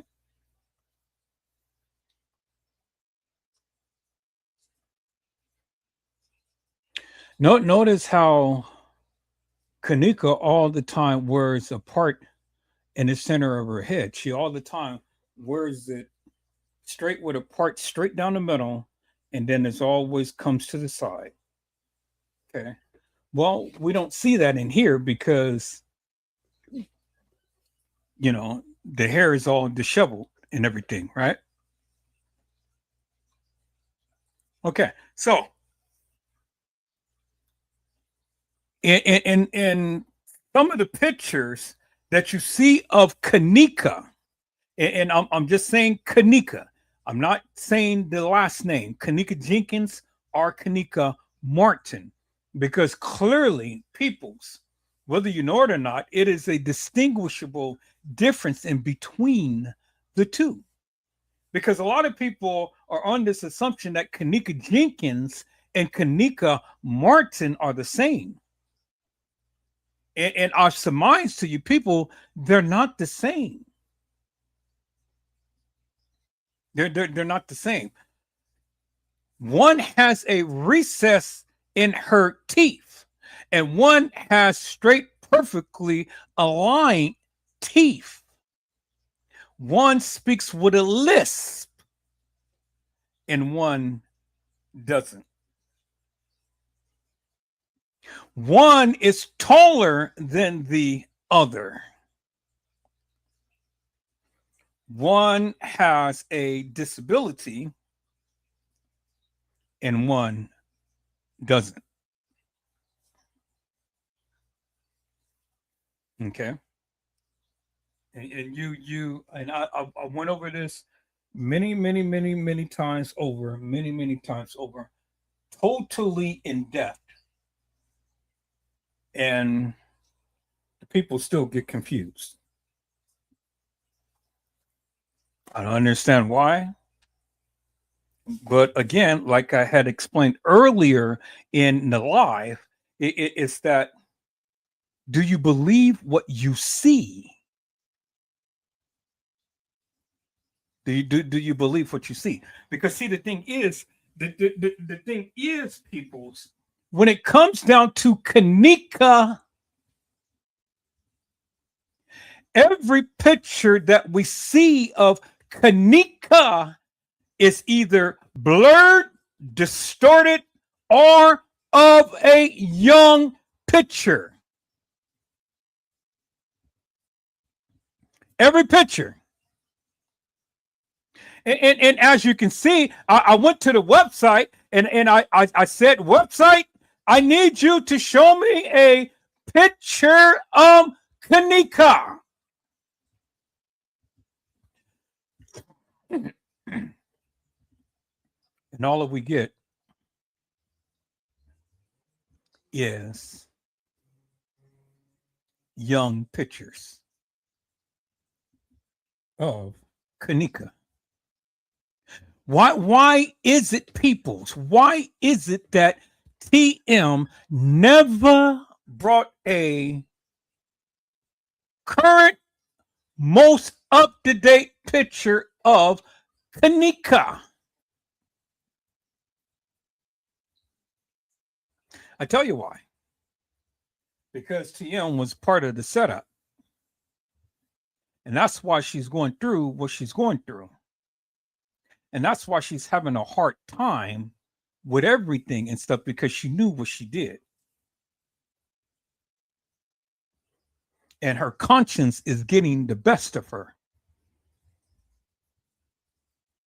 See, the thing is, people, the thing that's going on with TM is it is a spiritual warfare. God is whooping her tail big time because she knew what she did. And she's the only guilty party that is literally flipping and wigging out. Monifa ain't wigging out. Shemaya ain't wigging out. Bree ain't wigging out. Irene ain't wigging out. But TM is wigging out because TM accepted all of that money. And now she's broke today because she had to pay off all of these people who she owed. Now the conscience is getting to her because an innocent life has been taken, all because of what? See, that's why I named this live Kenneka Jenkins, what really happened. Because see, peoples, as I have already explained to you, it wasn't no accident. It couldn't have been an accident, because if it was an accident, then you have to explain to me and the people who's watching this live, how in the world did that burnt black plastic get outside of the freezer door jam? And how did the black plastic get underneath her pants? And how did the burnt black plastic get by her shoe if she was already deceased? And as you can see in the photos, peoples, the black plastic has been burnt, but she is lying in state deceased. So a deceased person could not burn black plastic, or could not burn plastic at all, because the plastic was under her elbow as she was lying in state deceased, and the plastic was already burnt. So if the plastic was burnt, peoples, how did the black plastic get on her pants? How did the black plastic get out of the freezer if the door closed behind her if she walked inside the freezer? It is impossible for plastic to escape a very secure compartment. It ain't no way in God's creation, peoples, could black plastic have escaped and she just walked herself in a freezer.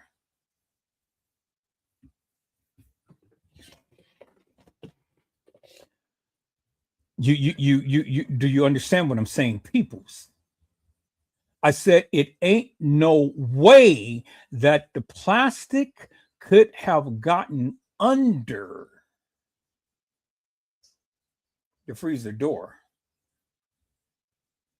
Because remember, the testimony of the beverage manager is that he can't remember whether the light was on or whether the light was off. Do you understand what I'm saying? So people, let's take a look at the photo here that we have.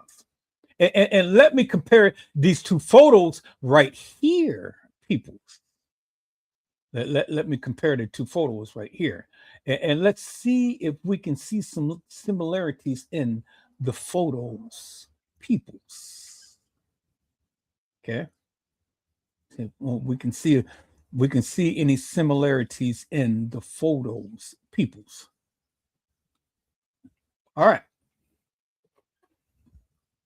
One thing that jumps out immediately to me in these two photos, peoples, is this right here. Tip of the nose, the bridge of the nose. You see the little, you see the little kind of like indentation or gap or dip in the bridge of the nose right here going down. And then you can see how the little gap that comes down from the ridge of the nose on down on top of the lips. Well, you can see the same thing right here. See the little dip right there? Right here? Right under the bridge of the nose. Same thing right here. That little area right there. Little area right there. And then you see how the how the lips, it comes down and it dips. And it comes down and it dips. See that? See, I'm talking about this right here. So let me see if I can get a drawing pen.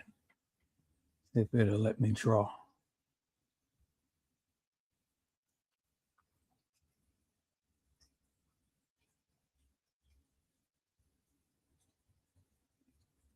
All right. So, where is a pen? I need a pen, markup pen. And I need a little thin and freehand. And I just need it real thin. And this right here. That's what I'm talking about. Just right under that. Just right above that. So let me save that. Copy. And I'm going to put this in my downloads. And I'm just going to say 23. Okay. Now let me go back to 23. Let me go to my downloads. I want you guys to notice something. Okay, right there. So right above this line, see how the ridge of the lip goes and it swoops downwards, then it comes up like that, just right above this line. That's what I'm talking about, the ridge of her lip. Right here, this right here, swoops downwards and then it goes up. See that? Okay. So now let's look at the other picture right here. Same thing.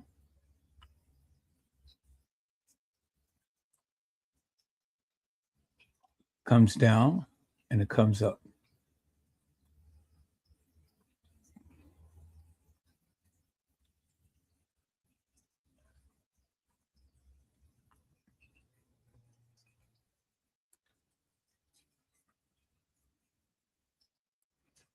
Clearly see it. That little swoop right there. That little swoop right there. Right where the highlight of the light that's reflecting off her lips. Highlight right there. Highlight right there. Now, if you notice something, people, look at the tooth right here. See how the tooth is recessed? And see how the tooth is recessed? And it's a little gap right there. It's a little gap right there. It's a little bit more close-up shot. But you can see the little gap. See how the tooth is recessed. We thought at one point that her tooth was knocked out, but it wasn't knocked out, because if it was knocked out, then the tooth would be missing, but it's not missing. See that? And then you see how uniform the other tooth is, and see the little gap right there where the little hair is it's in a way, but you can see the little gap right there. See the little gap right there, the big tooth.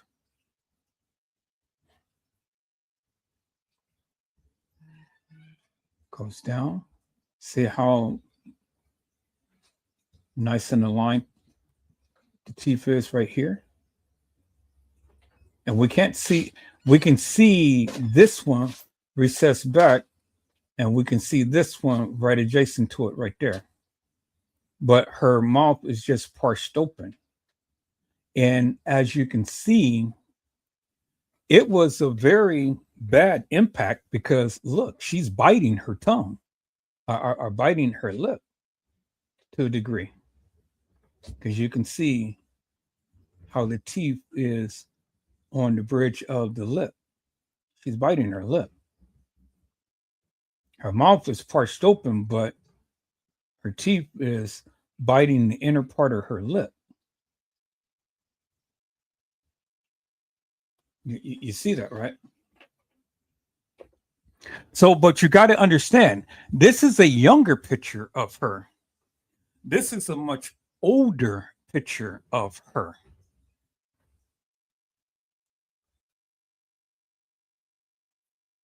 You see that, right?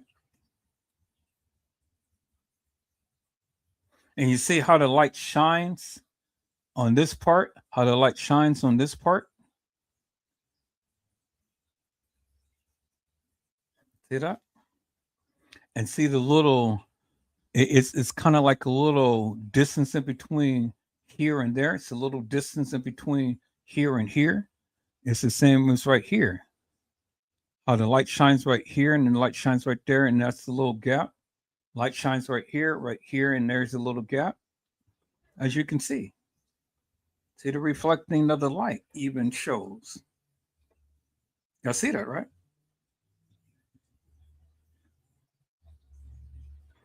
And then right here, you can even see the crease of when, if she was the small heart, there's the crease line right there. That is right on the ridge of her nose. It protrudes down to her mouth.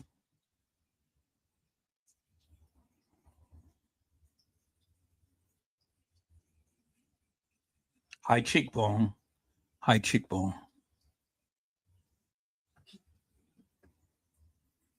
And then if we look at the other picture, we can see kind of like the little indentation right there alongside the eyelid. Little indentation right here, which is this right here.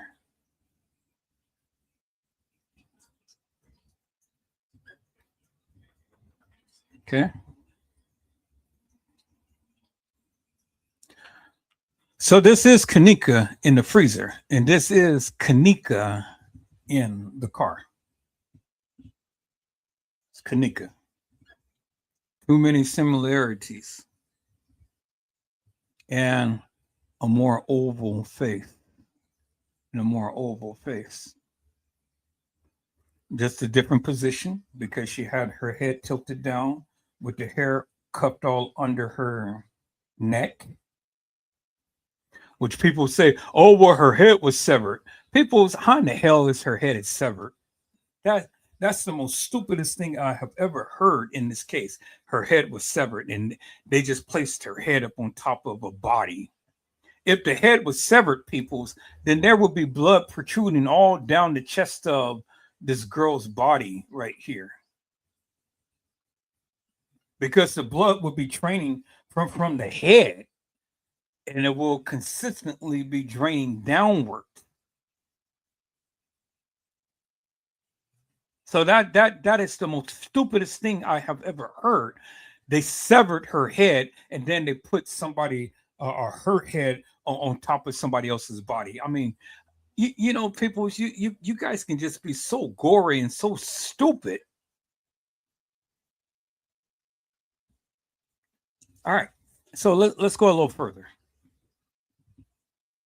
Go a little further, people.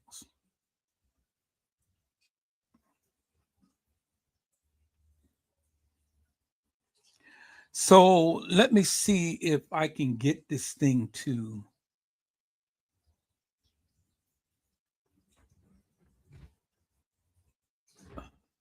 speak.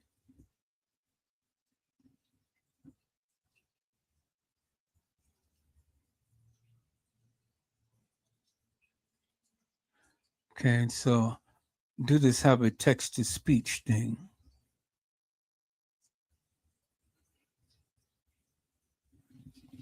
Let's see here.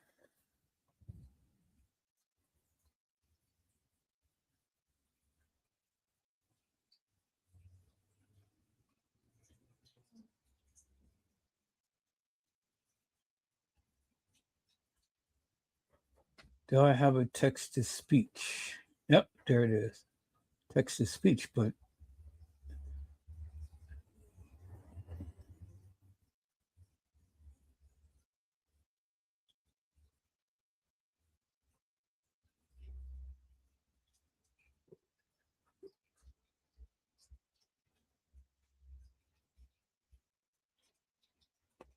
okay, now I got to go back to the website. So where's the website?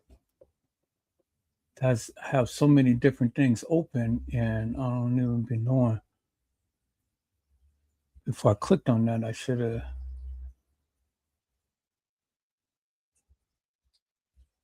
Where is that website that I was on?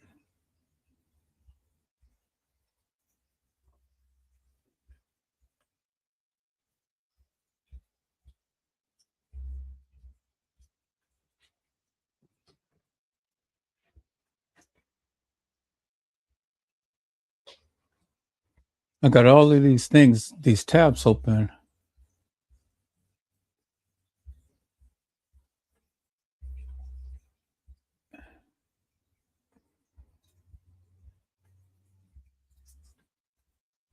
Now, where is, okay, so there's that. Dang. Dang, dang, dang, dang, dang, dang, dang. Dang, dang, dang.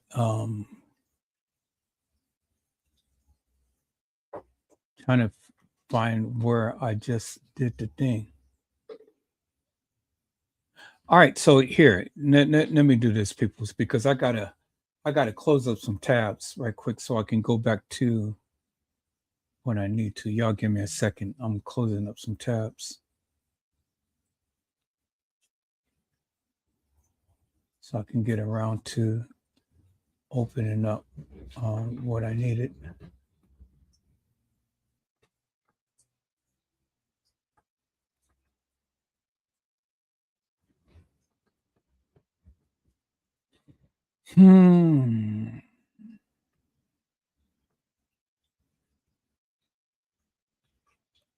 Okay, let me see here.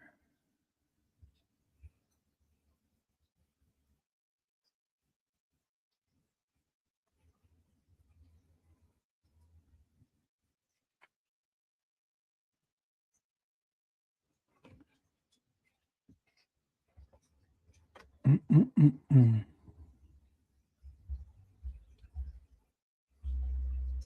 Okay, so that's the extensions right there. Okay, there it is. Cool. Yeah, I had to close some tabs because I got too many open, and I still got too many open, but I found what I needed. Too many tabs open, then it won't take me back to where I needed to go. Okay, so let me go ahead and share my screen again. Yeah, I got to close some of these things down because this just way too many tabs open. But anyway, let me go back to this. All right, so this is since, oh, wait, maybe.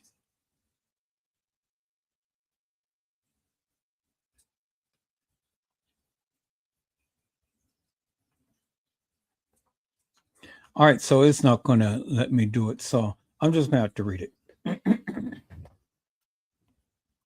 Let me increase this a little bit. See if you guys can see it a lot better.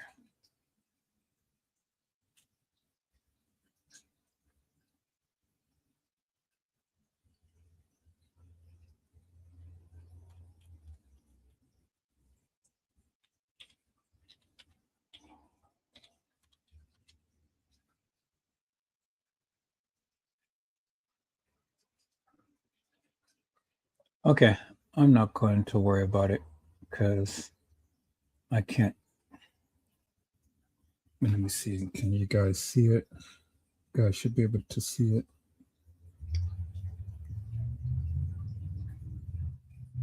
Yeah, you guys can see it. Okay, cool. All right, so let me go ahead and read just a little bit of this, peoples. It says on September the 10th, 2017, Kenneka Jenkins, May 27th, 1998 to September the 9th, 2017, a 19-year-old from Chicago was found dead inside a latched freezer of the Crown Plaza Chicago O'Hare Hotel in Rosemont, Illinois, after attending a party there the prior day. After attending a party there the prior day. See, people see this is what I say. Details matter so much. It really does. The details, it matters so much. Because see, people miss the details. They bypass the details and they just want to just go and blurt out and blab out, this and that and the other without literally going through a forensic examination as to what is what. What does this say? And see, the thing is, peoples, this is Wikipedia, which I don't really put too much faith in Wikipedia, but again, this is their narrative. This is what they're saying. But to a degree, I agree, because with the statements that the beverage manager and others had made, and even TM herself, and even TM's attorney at the time, Jeffrey Feiger, had stated that the freezer was locked. So if the freezer was locked, it ain't no way that burnt black plastic could have protruded outside of the freezer door jamb or the door step. Do you understand what I'm saying? Well, what I had stated earlier in this live, it ain't no way a deceased person can burn plastic and have the plastic outside of the door jamb. Case in point right here, people. So let me go and refresh your memory right here, because we're going to get back to this picture. Let's call it the picture, peoples. Okay, let's call it the picture. Let's go back. We're going to call it the other one. It's no way. No way, peoples. No way. And this is why I take my time and I keep coming back to refresh, because the people need to understand this is a murder and not an accident. So you guys can go ahead and listen to the narrative of what the people say, but the narrative even don't make no sense. Because again, there it is right there. Exhibit A.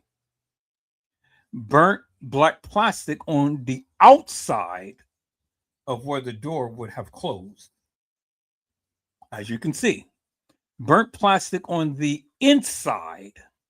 How did that plastic get right there on the outside? And she was already deceased. Because see, the thing is, the lip gloss is on the inside, but the burnt plastic is on the outside. Because that jam right here lines up with the door when it shuts. See? And that burnt black plastic is on the outside. But her foot is on the inside. How did the plastic get on the outside? And the door was latch shut, according to the article that we just read. How did that happen, peoples? Details matters. And I keep trying to tell the people, if you don't follow the details, then you're just subject to say anything. Got to follow the details, peoples. And the details is no deceased person is going to burn plastic, because we never found no matches inside the freezer, and we never found no lighter inside the freezer. So we know that she didn't do it. And then two peoples, that plastic could not gotten out side of the door jamb by itself. If the door jamb or if the door was closed. First and foremost, how did the plastic get burnt? Because we know she didn't do it. Because even if she did, it was stated that the door closed behind her. and locked her into the freezer. So if the door closed behind her, it ain't no way that that plastic could have got on the outside of the door.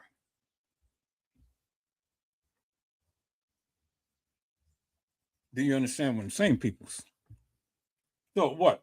She's going to walk inside the freezer, the door's still open, burn the plastic, and then the door closes behind her. And then she's going to go and lay down and die.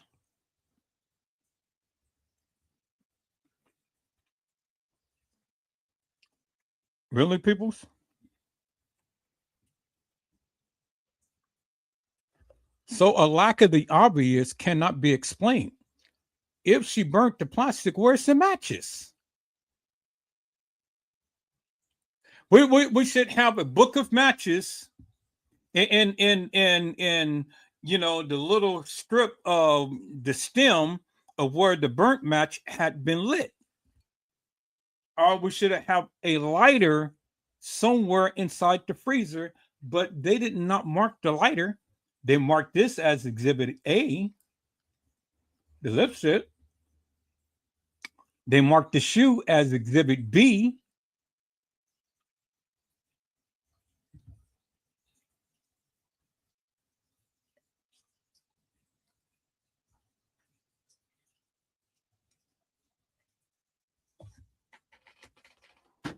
So they went just from A to B. A, the lip gloss. B, the shoe.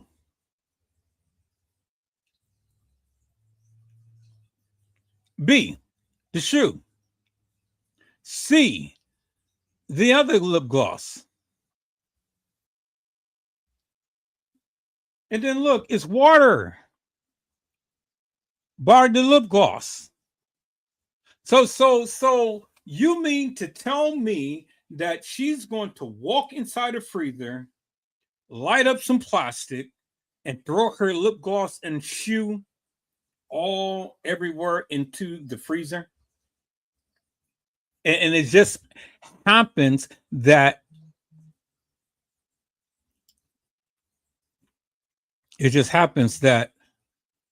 a piece of burnt plastic got outside of the freezer door. And then so we got A, B, C, D. Where is E? A, B, C, D. Where is E? A lack of evidence. Can you see? You can't see it. We got A, B, C, D. Where is E? A lack of evidence doesn't explain this, peoples. It doesn't explain this. How in God's name could black plastic be on the rim of her pants along with little pieces of the ground of the floor there, because there's chips and it's embedded in black plastic, the burnt plastic that is on the rim of her pants. And there's burnt black plastic right there. And there's plastic right there. And then the plastic was under her arm. See, there's the burnt plastic right there. There's the burnt plastic right there. And then look, peoples, there's little piece of burnt plastic up on her foot.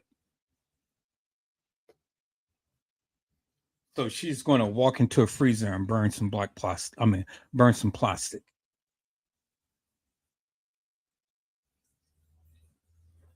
And then look, people, I want you to notice something. Look at the discoloration.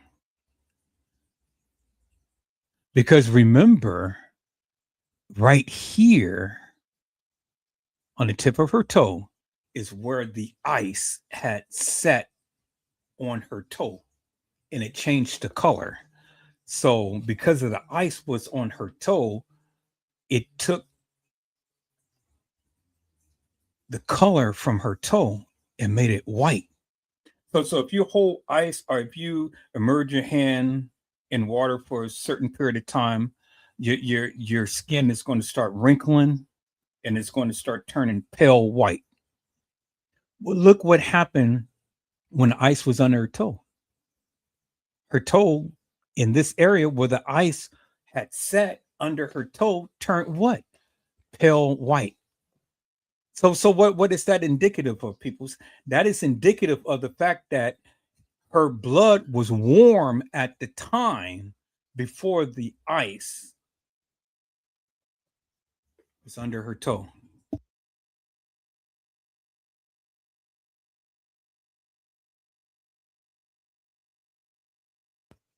Do you guys hear what I said? I said the blood was warm in her vein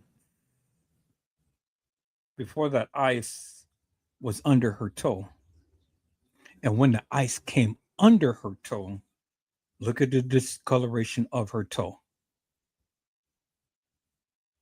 Because nowhere else on her foot looks like that.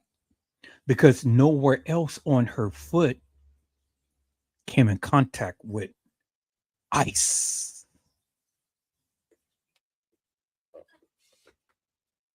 You see that, peoples?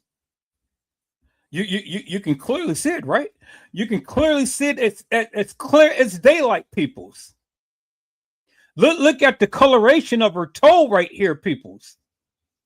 See? Nowhere on her body is discolored. Even this area right here is discolored.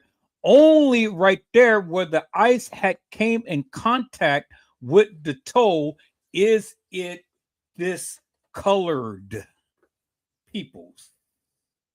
The evidence is right there in your face.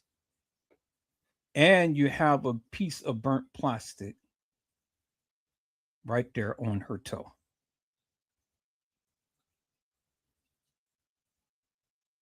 See that, peoples? See? So what does that tell you? It's telling you it's murder. Murder. Because can no deceased person burn plastic? It is impossible for a deceased person to burn plastic. It no matches, no lighter fluid, no nothing was found inside the freezer for her to burn anything.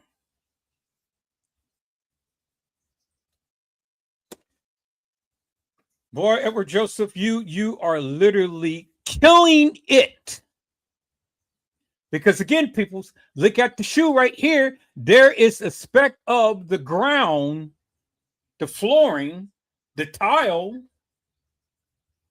the covering. A piece of that got on her shoe. And we're seeing specks of that all on her apparel. And why is that, people? Because the only way that the pieces of chips of ground can adhere to anything that she was wearing is if that came in contact with the ground. It's the only way.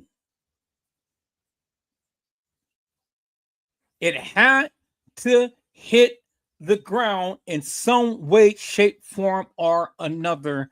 Peoples had to come in contact with the ground in order for it to be peeled off and attached to the clothing or the shoe or the apparel. Peoples. Contact, meaning hit, meaning scrape, meaning drag, meaning touched. Contact. The only way that specks can get on any apparel if the apparel has come in contact with the ground.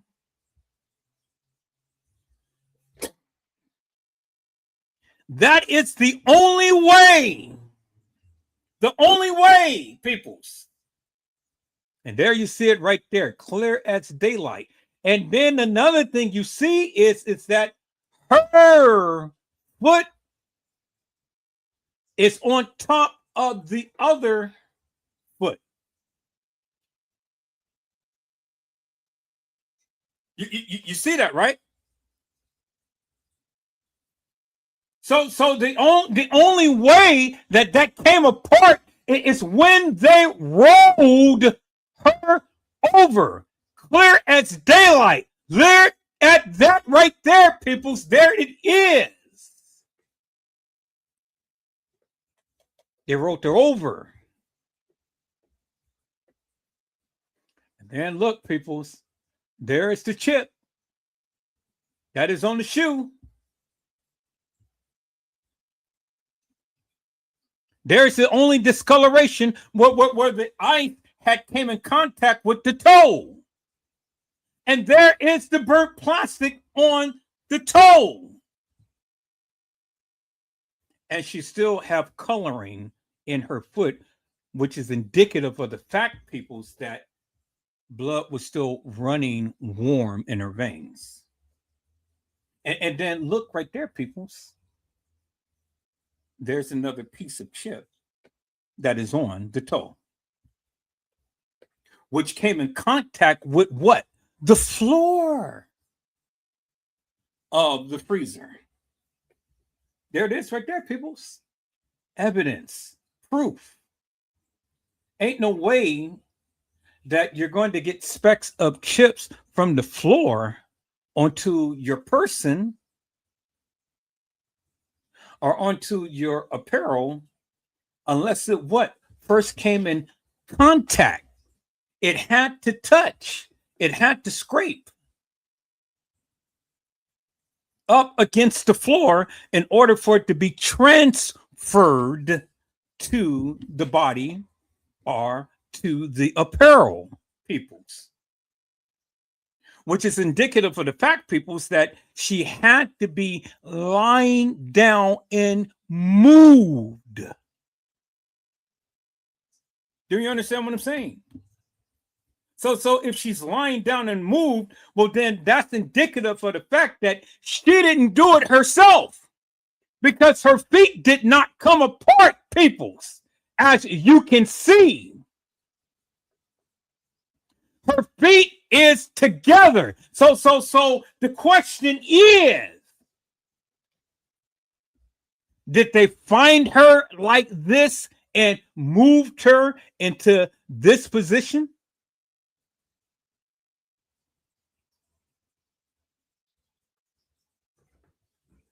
Which was it, peoples? Did they find her upright like this? Because clearly both feet is together. Both feet is touching. Did they find her like this? Well, I tell you, and I surmise to you people, they couldn't have found her like this because of the simple fact that it wouldn't have been no way for the ice to have touched her toe in the air.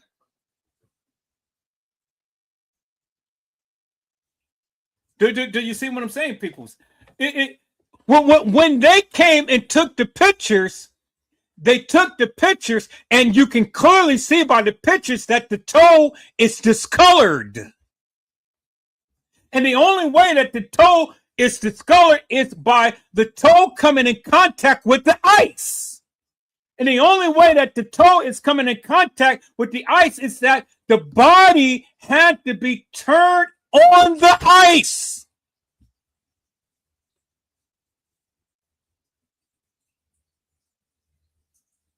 The body had to be turned on to the ice in order for the ice to make this type of effect upon her foot. which is indicative of the fact, peoples, that she was placed in there.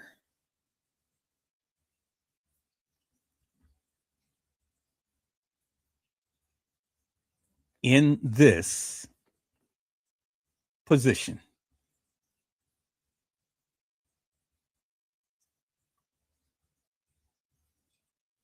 And as you can see by the tattoo that is on her stomach, peoples, because in other pictures,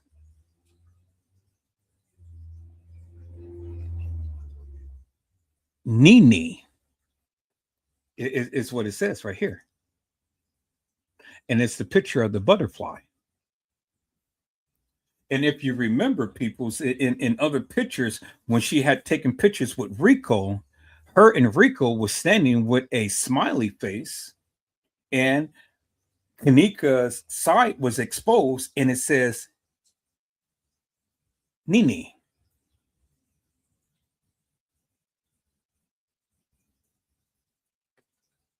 And then she had the butterfly tattooed on her waist. So we know that this is Kenneka Jenkins, peoples. Regardless of how the body looks, regardless of how she looked, because again, you got to understand, peoples, it was a period of time when they took these pictures. Yeah, the body is going to be bloated and things.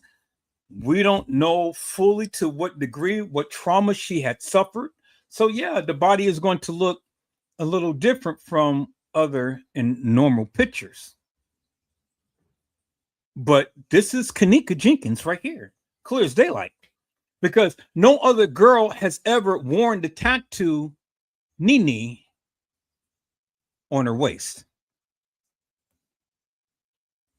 Kenneka had the tattoo, and she had the tattoo of stars on her back. And there it is right there, peoples. There it is right there. She has it on her abdomen right here. You see that? Clear as daylight, peoples. There it is right there.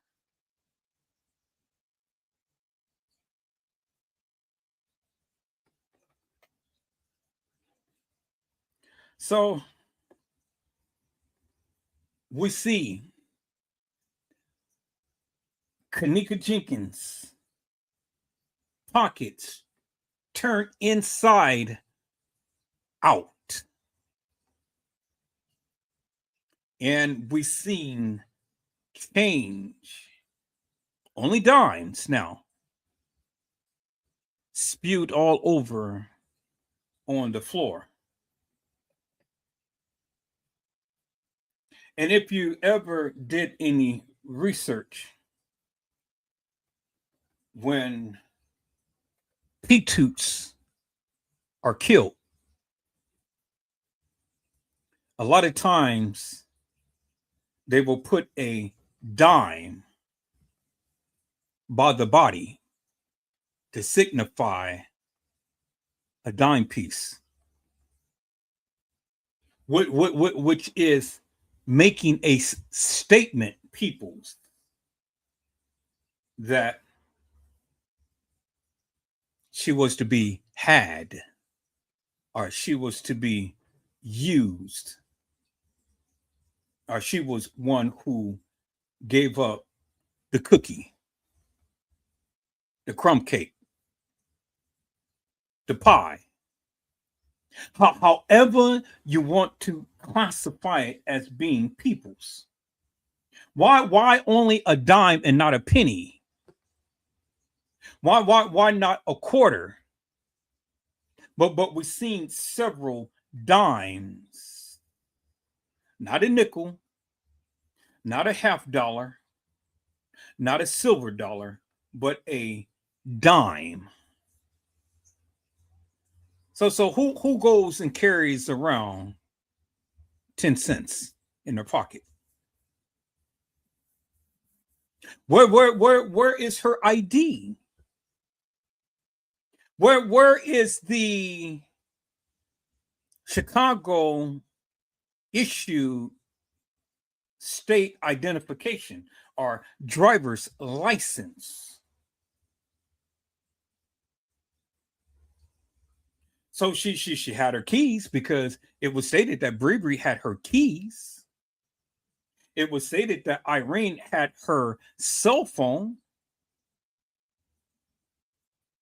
Where is her identification? Well, what was that the reason why they flipped all of her pockets inside out? Because they took her identification because they did not want her to be identified. Is that the reason? That's the only plausible reason I can think of for going into her pockets and flipping her pockets inside out, because they didn't want her to be identified. But see, where they went wrong is that she's already had a identification tattooed upon her person. It was in the form of Nene, as you can see here. Nene. Nene. And so you know that Nene was representative of Kenneka Jenkins and Neek, because you heard that term before, Neek, and Nene was Kenneka Jenkins. Neek with a K was Kenneka Martin. You heard the terms intertwined, but it was indicative and representative of two different girls. Neek was the fighter. Neek was the one with the disability. Neek was the one who, when the gentleman had said that if you look at her wrong, she's ready to fight you. Nene was the goofy one. Nene was the one who was all the time jovial, charismatic, and smiling all the time, just downright goofy. So Ghetto Fabulous never became goofy, because Ghetto Fabulous don't act goofy. Ghetto Fabulous is serious. Ghetto Fabulous is all about business.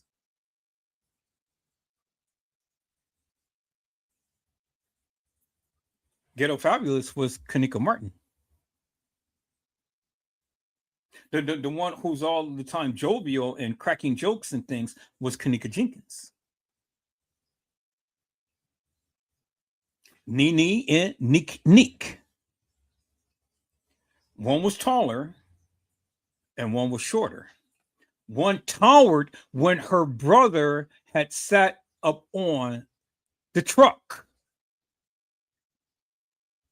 And one can barely even be halfway upon the truck. Oh, you guys remember the photos that I've shown you, right? When her brother was sitting on the truck and she was towering over him on the truck. He was like an Amazon. And when Lenora had taken a picture of her inside the bathroom of a hotel, and she was towering over her.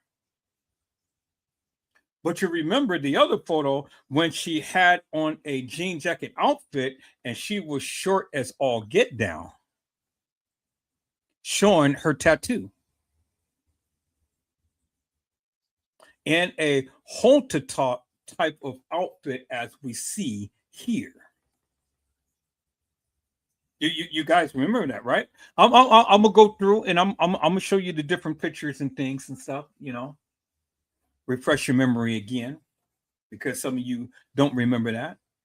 And that's why, peoples, TM has never showed a most current picture when it came down to Kenneka.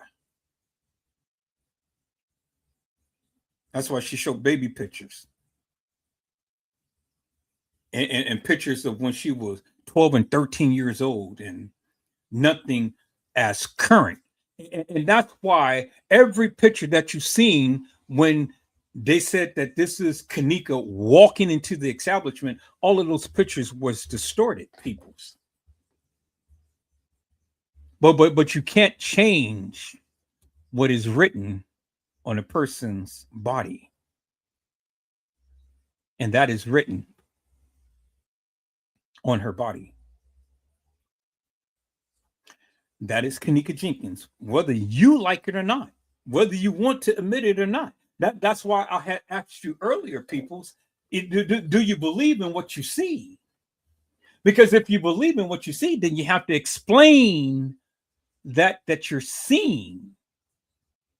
Because if you can't explain it, why you believe it?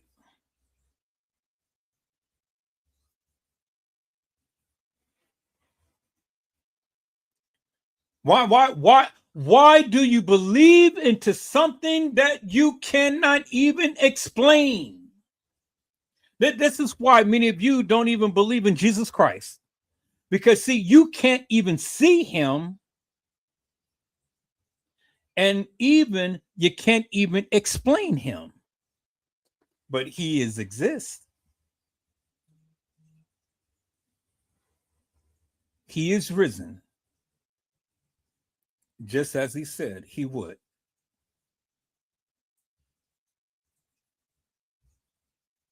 Why seek ye the living amongst the dead? For he is risen, just as he said he would. He is risen from the dead, and he is Lord. Every knee it shall bow, and every tongue it must confess, oh, that Jesus, for he is the Christ, and he is Lord, for he is Lord. He is Lord. He has risen from the dead, and he is Lord.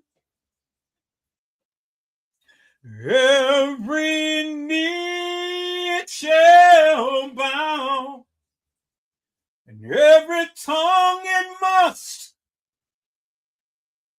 confess,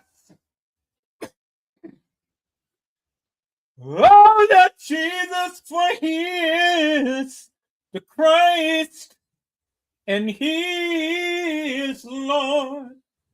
But see, the thing is, peoples, he has risen just as he said he would, but she couldn't. She didn't have that type of power. But see, it's through us. It's through people like me and you that can resurrect her case and bring clarity out of confusion. Do you understand what I'm saying? All you have to do is believe. But what is it that you believe, peoples? What is it that you believe? Because so many stories has been told, but you got to believe something. So do you believe it was an accident, or do you believe that it was murder? Because if you believe it was an accident, then explain how the accident occurred. But if you believe that it was murder, explain how or why the murder occurred. Well, we may not know the intimate details that surrounds why she was murdered. But we have the clear-cut details right here that shows that she was murdered. And this makeshift narrative that they gave you, peoples, is BS. Because if you ever saw here and thought that Kenneka Jenkins ever came to the establishment on September the 9th at 1:13 in the morning and died in a freezer at 3:30, you literally need your head examined, peoples. Because if that is the case, and if you believe that madness, explain it to me. Explain it to the people. Explain it. Explain it in great detail. Don't give me your philosophical, theoretical narrative, peoples. I want you to do a deep dive like I'm doing right now and break that thing down step by step, inch by inch, and piece by piece, and let me know. Let me know, peoples. Let me know, how is it that you can derive to that conclusion from an illusion? Because you can't even explain the basics. You can't even explain the most simplified, the most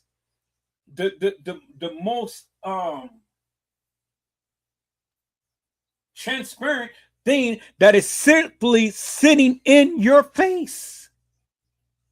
You can't even explain that. And yet you're going to try to stand here and do a 5-10 hour live and explain to me that Kenneka Jenkins walked herself into a freezer and laid down and died. And then you're going to tell me that it was all an accident, that she did it on her own accord. She was the one who caused her own death. Really, peoples? You got to be the most hilarious and nefarious person that ever talked about the Kenneka Jenkins case. And I employ a lot of the other content creators that ever talked about this case to come back. You know, let's put our differences aside. Let's put all of the yada yada and this and that and the other, and let's come together and let's have an open discussion. I'm gonna give you an opportunity to explain yourself, and then I'm gonna come back and explain myself, and then let the people decide. Let the people decide what they believe, and we'll take it step by step. We'll start at any given point in time that you want to start. And I want you to literally explain in great detail that of what your narrative is and why you believe such. You know, explain in great detail. You know, gather all of the photos, videos, whatever that you can get and stuff, and then break it down in great detail. We ain't got to argue. We ain't got to hash out old stuff and things. This is a new day. This is a new way. We're gonna just be respectful to each other and stuff. But I just want to have a conversation. I want to have a conversation, because see, the thing is, peoples, you know, from what I'm showing you right now, no other YouTuber has ever brought this up. None whatsoever. None. No other YouTuber. Not even those people who you esteem in high regard has ever brought this up. They never talked about the plastic being outside of the freezer. They never did.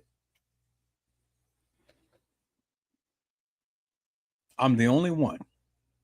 And not only am I the only one that bring up that point, but I'm the only one that bring up a whole lot of other points that the people cannot even explain.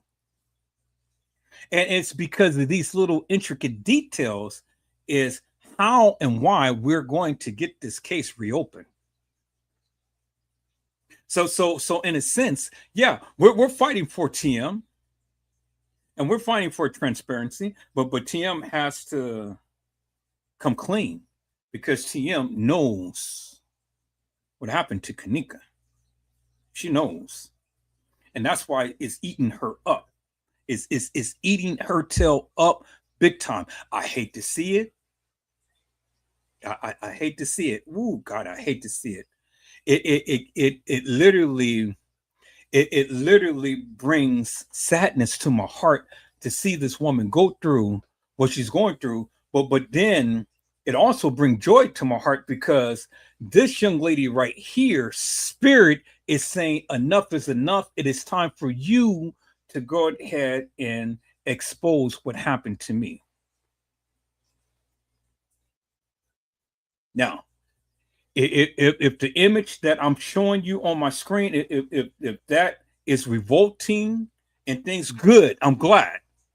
I'm glad that you feel that way. I'm glad that you see it that way and stuff. You know, I'm glad. Turn it off. Turn the channel. You know, don't watch my live and all like that. I'm glad. I'm glad that I'm making an impact because the people need to understand her spirit needs to speak. She needs clarity out of confusion. And it's been a lot of confusion in this case. But you got to go back to the basics. You got to go back to simplicity. And you got to come back to reality and understand how did the plastic get outside of the freezer? Because if you can't explain that, you can't explain nothing to me. You can't tell me that Kenneka walked herself into a freezer and laid down and died on her own accord, and the plastic is outside the freezer. Help me to make that make sense. See, if you can help me to make some things make sense, well then, you know, maybe I wouldn't be too harsh. But I got to be harsh because you ain't making no sense. Doesn't make no sense. So I see my people that came into the house. Hello, Gina, to you.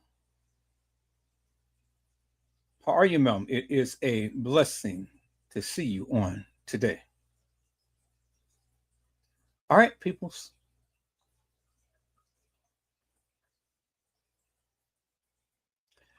I want you guys to take a look at something. We're going to go back in history. Let's go back here. Let's read what it says, peoples. It says on September the 10th, 2017, Kenneka Jenkins, May 27, 1998, through September the 9th, 2017. A 19-year-old from Chicago, Illinois, was found dead inside a latched freezer of the Crown Plaza, Chicago O'Hare in Rosemont, Illinois, after attending a party there the prior day.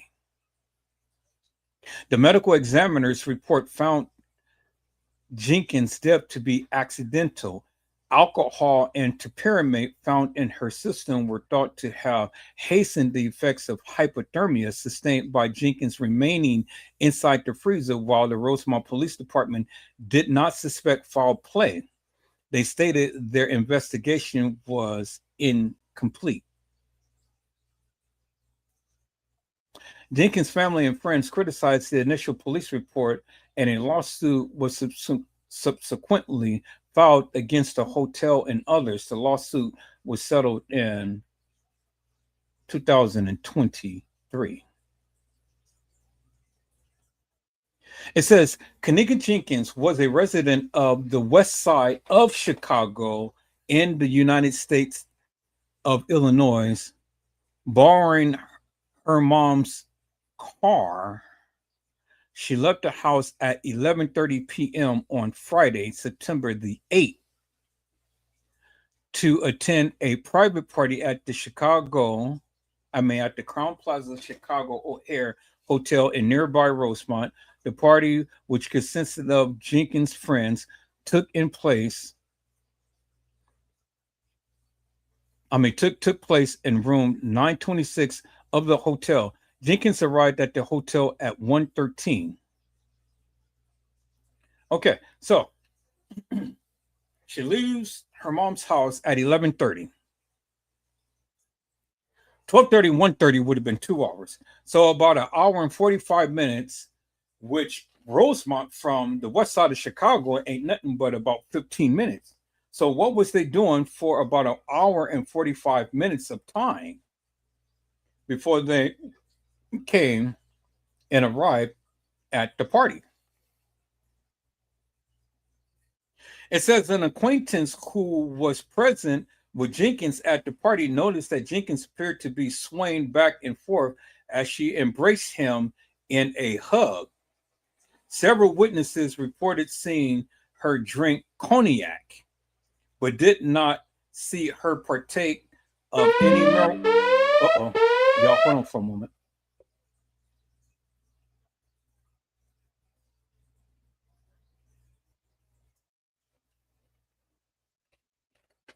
All right, come on.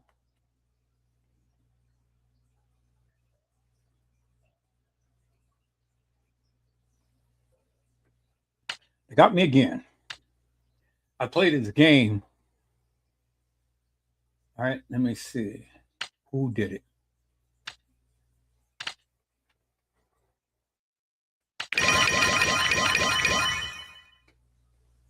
I don't know if you guys ever played Last War, but this is a good game. Let me see who hit my base. Oh, okay. So she only hit me one time, which is cool. So let me see. Where did she go? Oh, there she is right there. Okay, so let's transport away from her.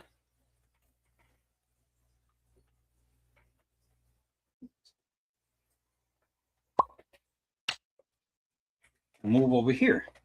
All right, people, so I'll be back. Y'all hold on.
Okay, people, so I'm back.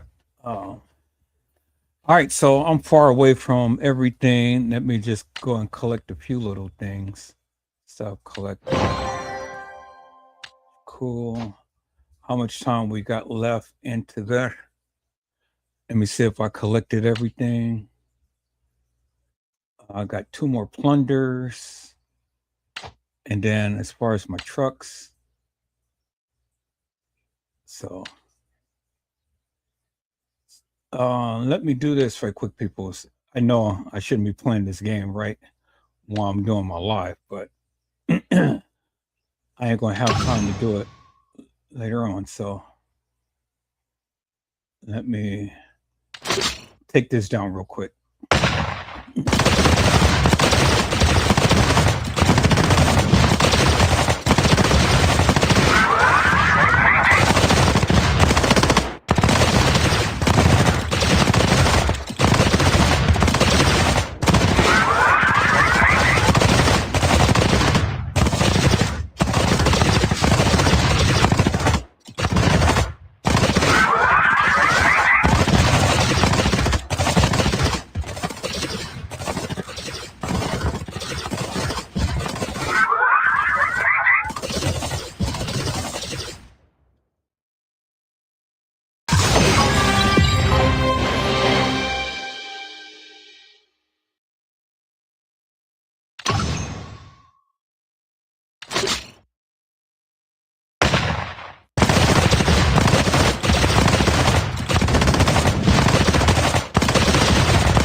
Okay, so I got that. I got to plunder 2 more things, and then I'm good. And I can be able to, because I don't want the time to run out, and I didn't finish with that of what I needed to do and stuff. So let's go and plunder 2 things real quick, and then we'll be back with what we're doing. So let me go here to the enemies thing. And I'm just going to quickly plunder 2 little things. This one right here.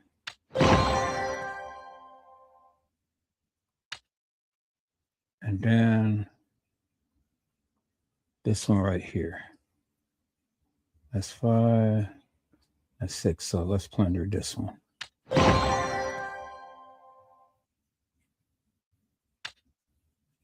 All right. And that's it.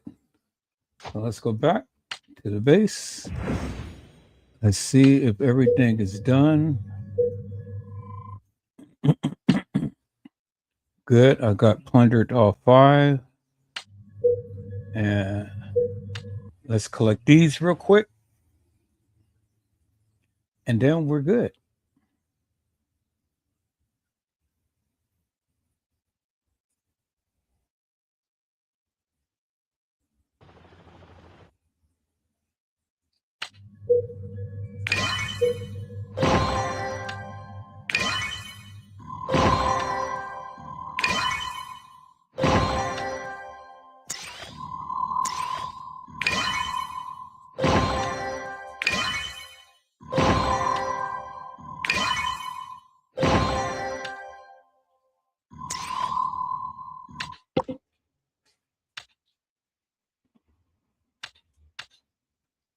Hold the line! Charge enemy!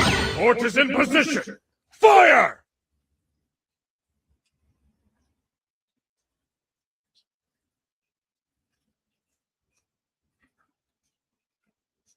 Yes, sir!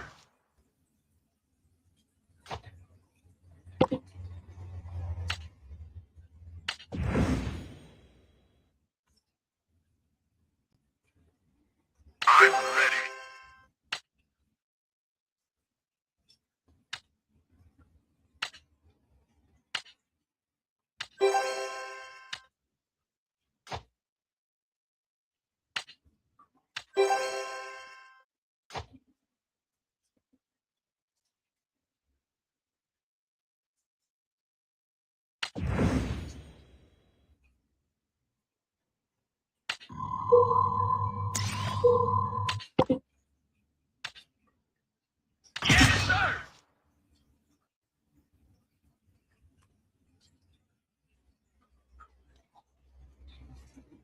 I just got to attack this one little thing, and then that's it. Then I'll be back on the live.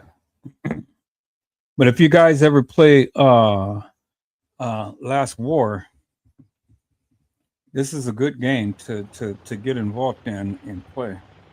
I've been playing it for almost 6 months now, and I'm hooked to it. But as you can see, it's a real fun game.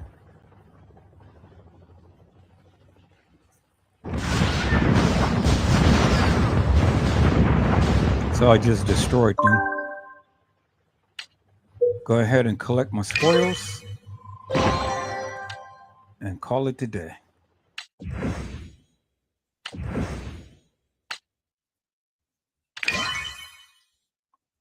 All right, people, so let's get back into it. Now I'm safe. I'm in a safe area, so I shouldn't have no more problems and things. As you can see, I'm returning back to base.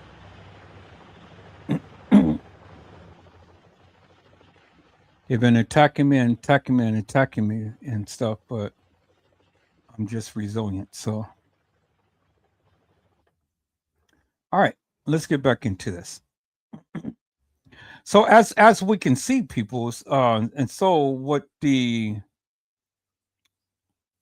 article had said is an acquaintance who was present at the party noticed that Jenkins appeared to be swaying back and forth as she embraced him in a hug.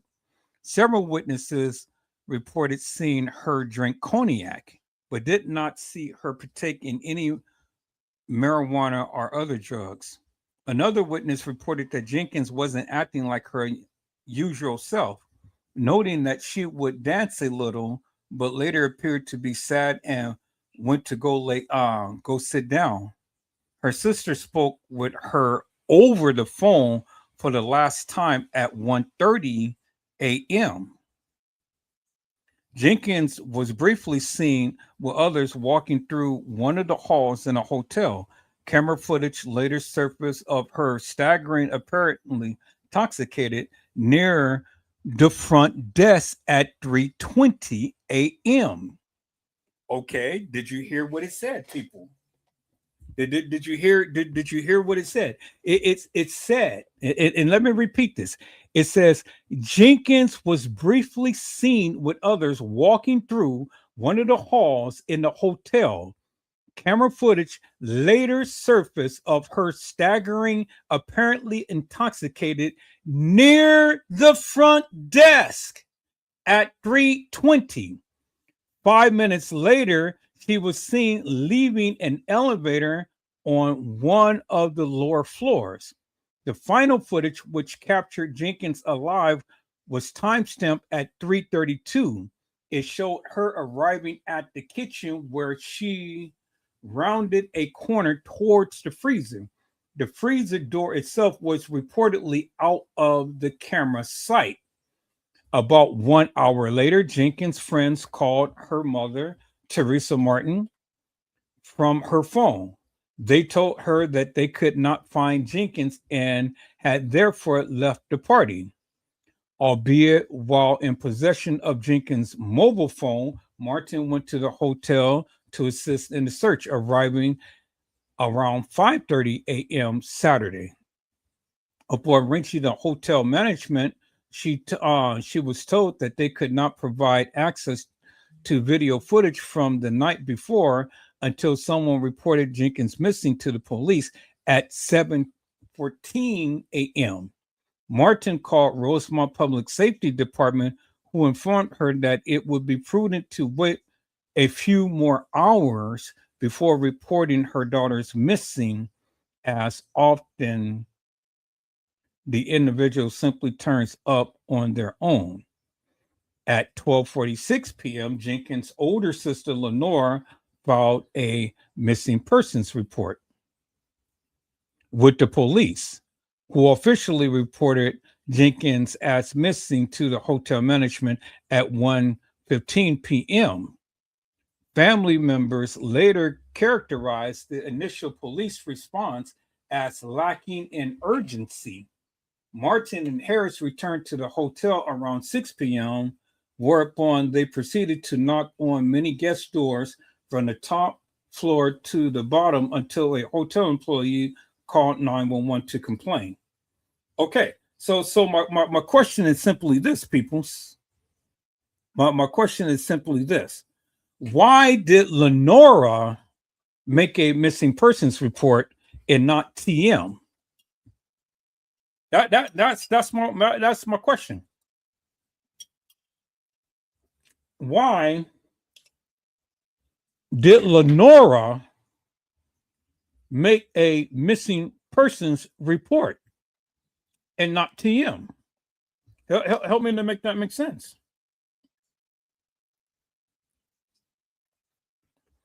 Why? That doesn't make no sense to me. Okay. So now let's read this. It says at 12:46 p.m., Jenkins' older sister, Lenora Harris, filed a missing persons report with the police, who officially reported Jenkins as missing to hotel management at 1:15 p.m. Family members later characterized the initial police response as lacking in urgency. Martin and Harris returned to the hotel around 6 p.m., whereupon they proceeded to knock on many guest doors from the top floor to the bottom until a hotel employee called 911 to complain. A first check of camera footage that focused upon entrances and exits turned up nothing. But at 10 p.m., police spotted footage of Jenkins stumbling through the hotel. 10 p.m.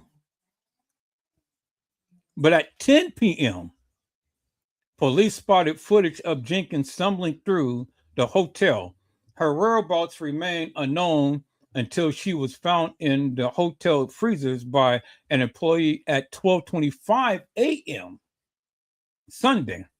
She was pronounced dead at 12:48 a.m. She was found lying face down on her side with one shoe off.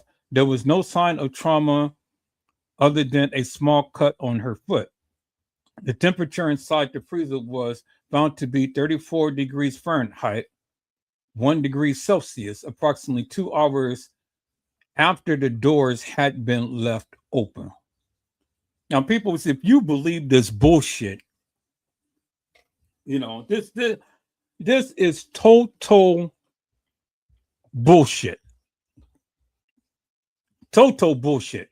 Because one of the reasons why I say that is simply because this.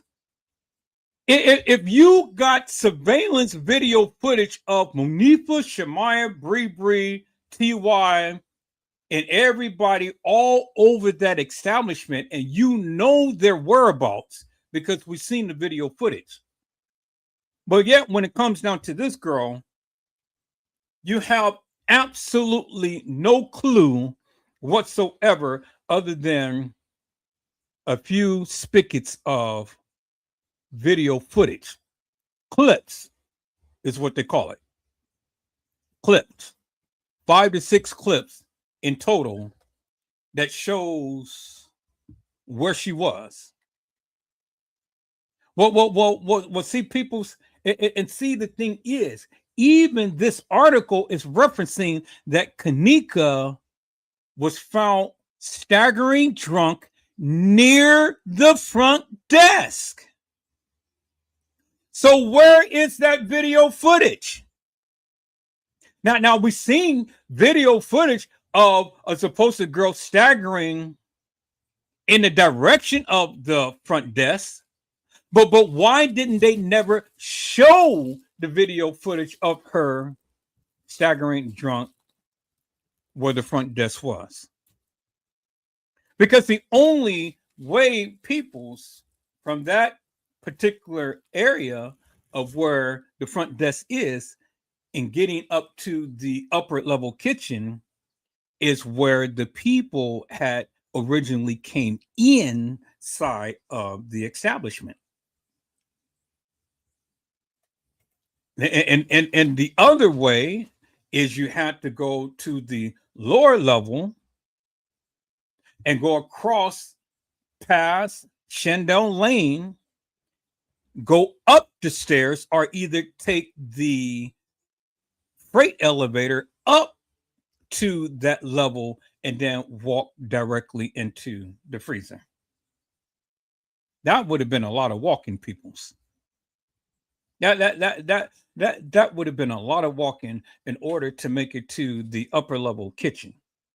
Now, when we break down this article right here, there are several passages in this article that has struck me as odd. Because in one passage, it says that right here, it says that Jenkins was briefly seen with others walking through one of the halls in the hotel. Camera footage later surfaced of her staggering, apparently intoxicated, near the front desk at 3:20 a.m. Okay, so between 1:30 and 3:20, that is about a 2-hour window. At which point did you ever see the supposed Kenneka walking into an establishment or walking the halls of the establishment with anybody at any given time within that time frame? You never seen it. Because the testimony is that she was supposed to have been in either TY's live or Irene's live during that time. But how could that be when TY's live was supposed to have been going on at the time, at the exact time that she was supposed to have been walking the halls of that establishment? Help me to make that make sense.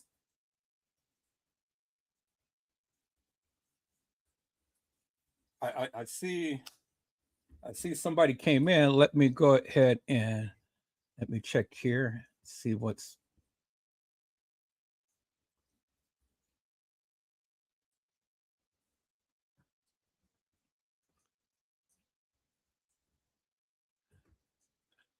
Hello, Deborah G. How are you, ma'am?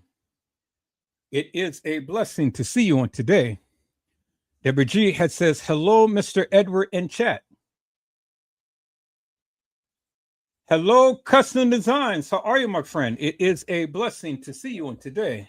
Custom Designs said, I would love to join later if possible. Okay, you could. I'll drop down the link and you can come on up.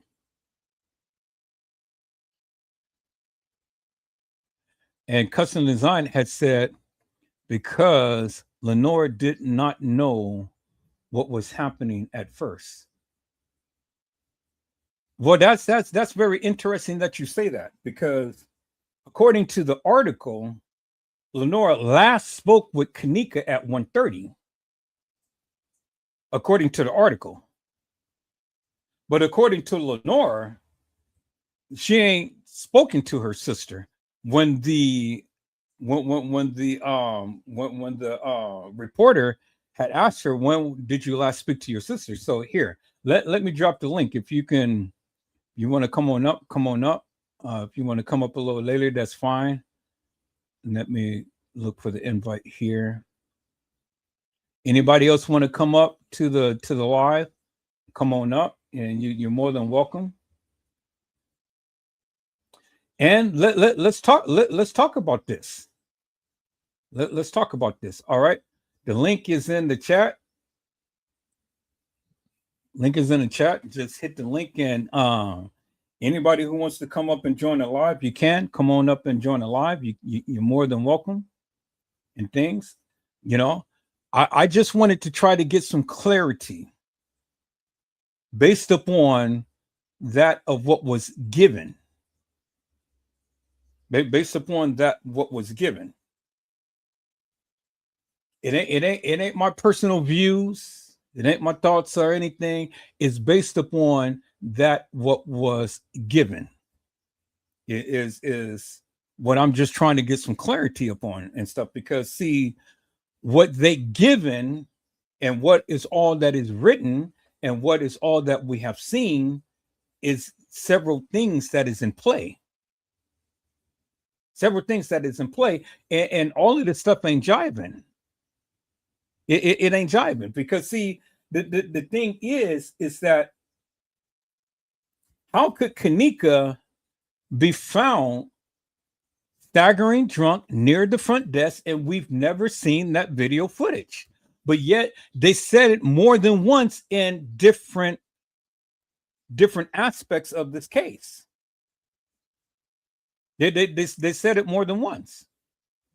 They said that Kenneka was staggering drunk near the front desk. But then my question has been, where did you ever see any video footage of Kenneka staggering drunk near the front desk?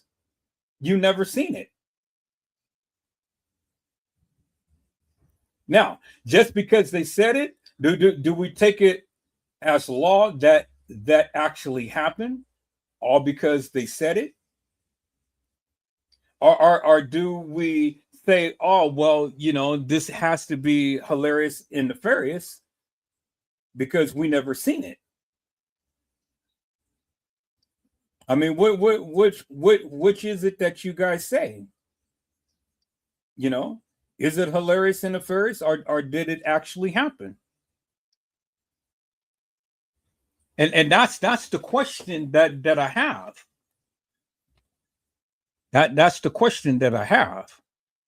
So I'm gonna go ahead and remove this, and I'm gonna go back in at that and go back to the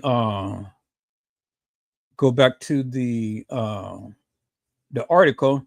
So custom design, whenever you want to come up, my friend, the link is in the chat. Just hit the link and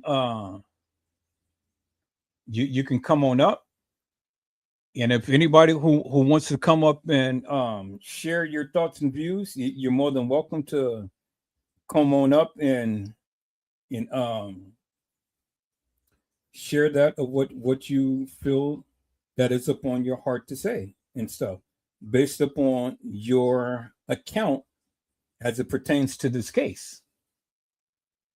You know, I just want to say there's no big I's, there's no little U's. I just want to try to get some clarity. That's all.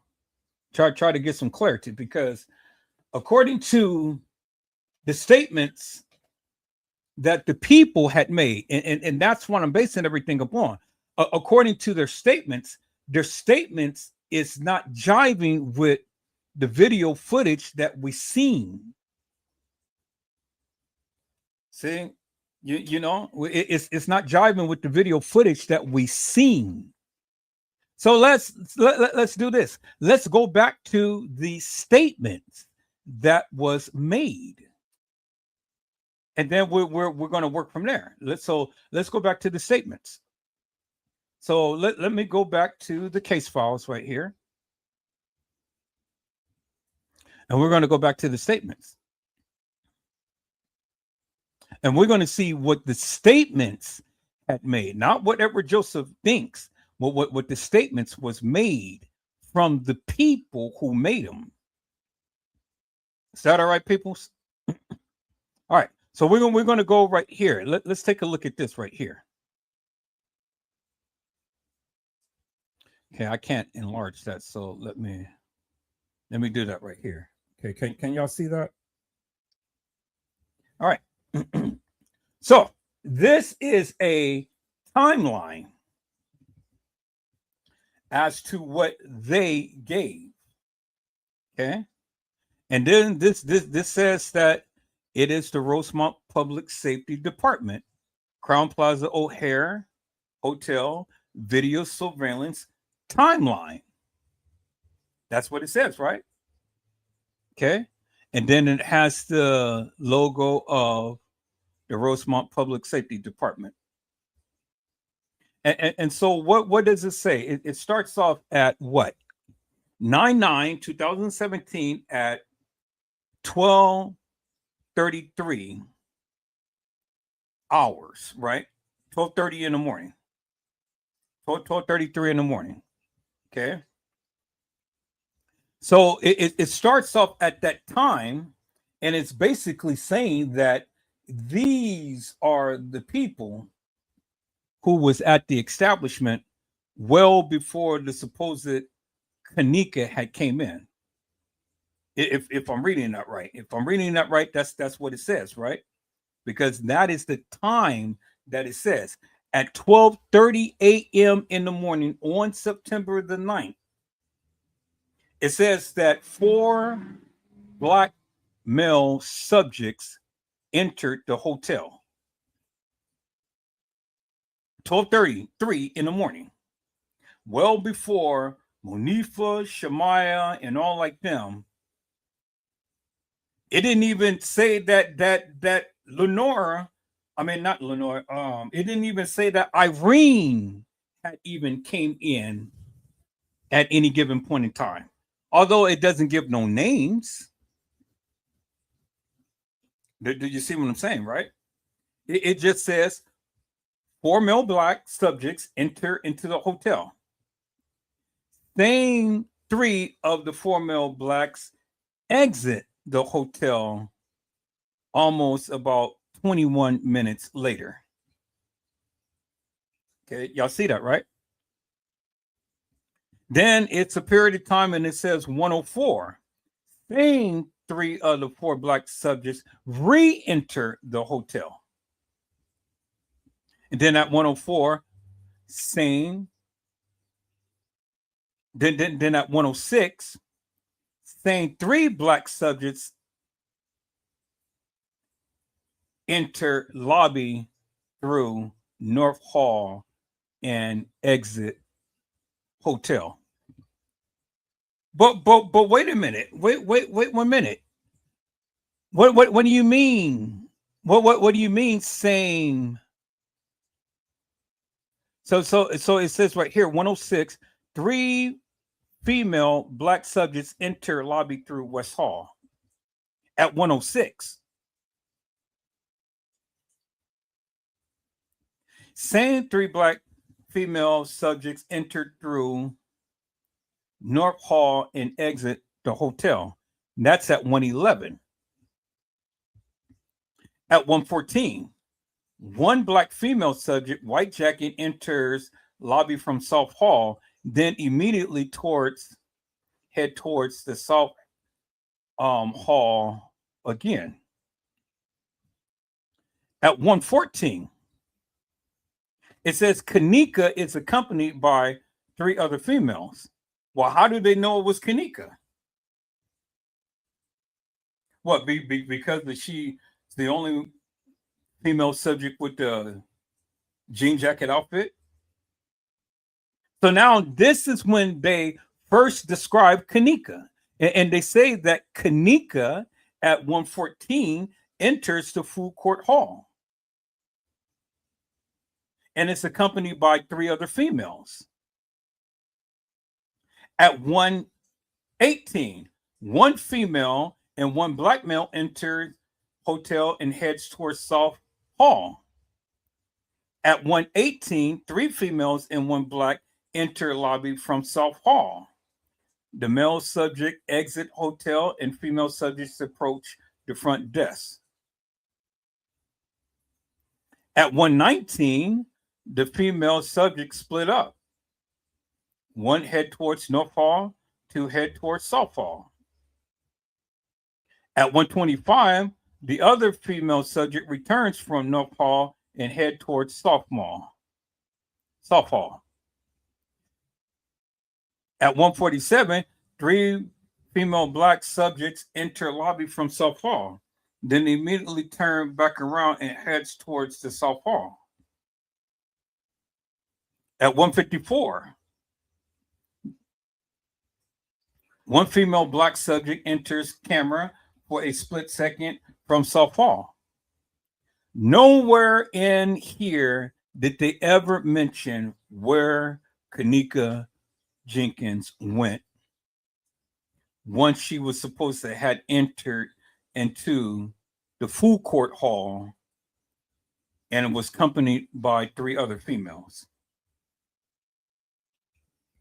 So it was a lot of movement from all of these different people that was there, but no mention of Kenneka. And the only video footage that we seen of the supposed Kenneka and Monifa, Shemaya, and Bree walking in towards the front lobby, but we never seen them enter in the front lobby. Why is that?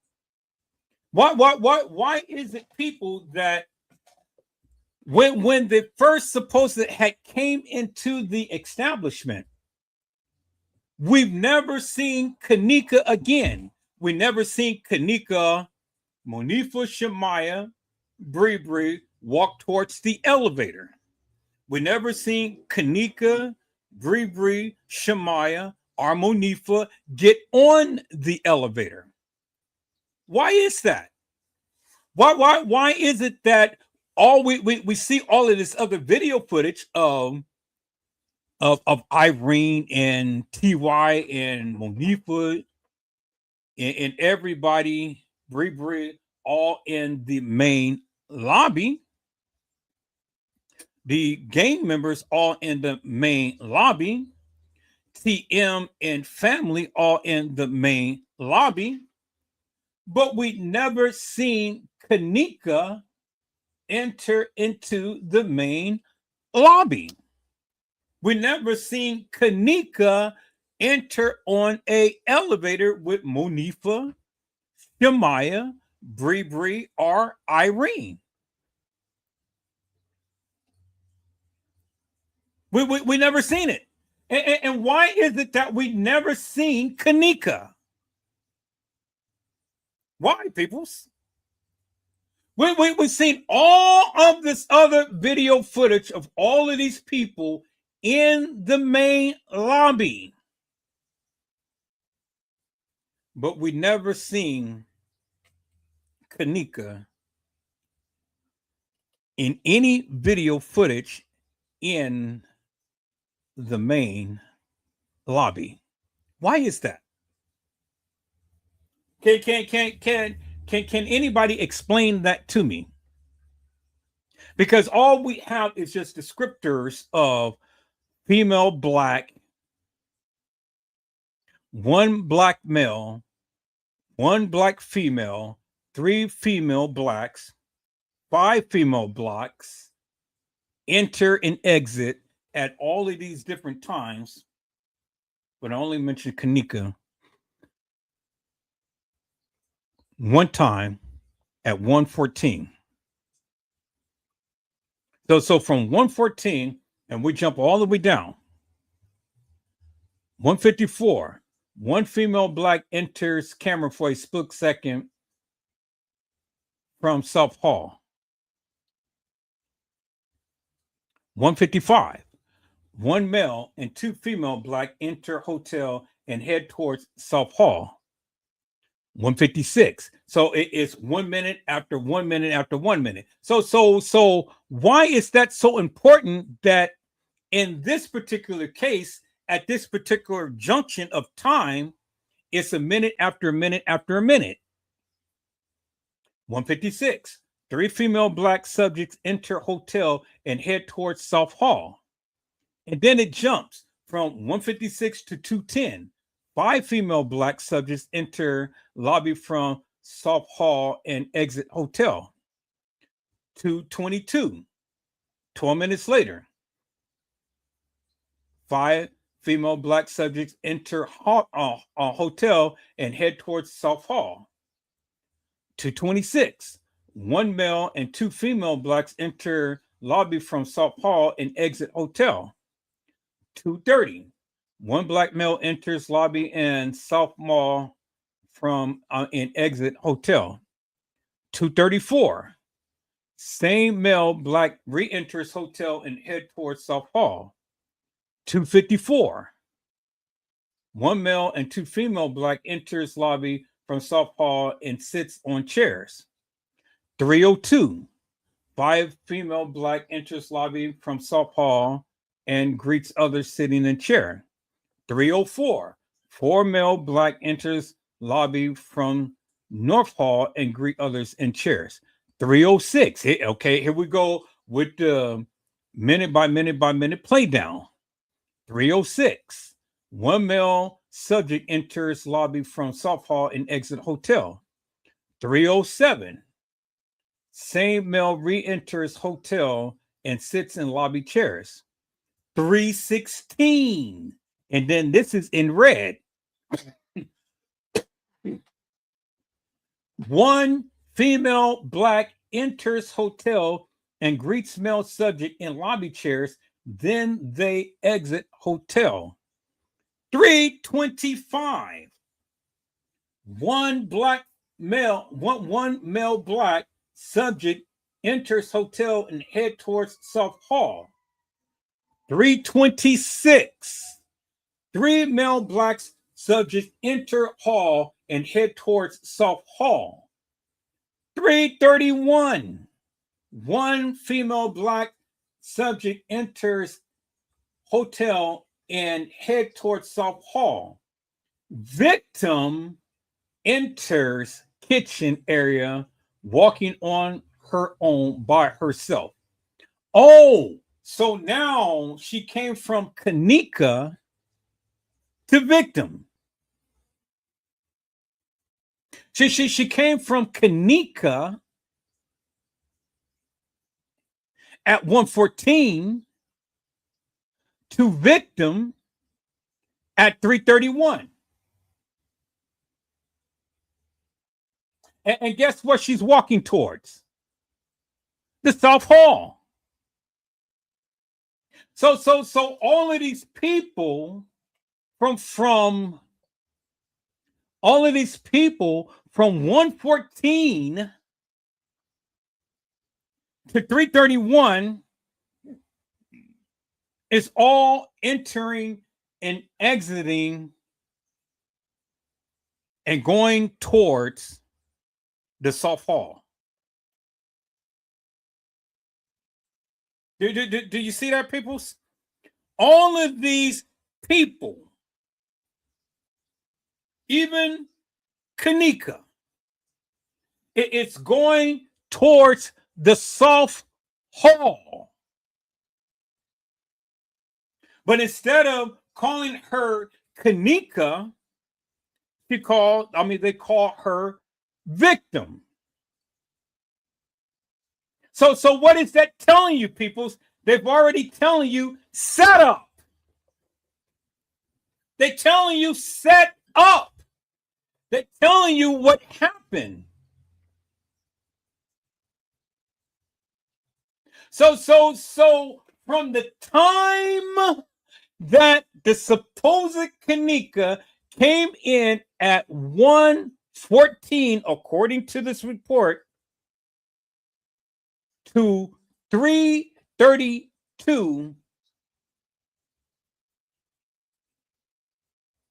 victim enters kitchen area walking on her own. They wanted to make sure you guys knew that none of these female black, male black, 1 to 3 to 5 to 4 people, nobody was walking with her. They wanted to specify and they wanted to tell you unequivocally and undeniably she was alone at that particular time because they seen her on surveillance video footage walking towards the freezer area within seconds of entering the camera. That's what it says right there, black and white in your face. There it is. Victim enters kitchen area walking on her own by herself. She heads towards freezer area within seconds of entering the camera. There it is right there, people, in black and white. So all of these people walking in the same direction, in the same general area as they proclaimed that she had walked in by herself.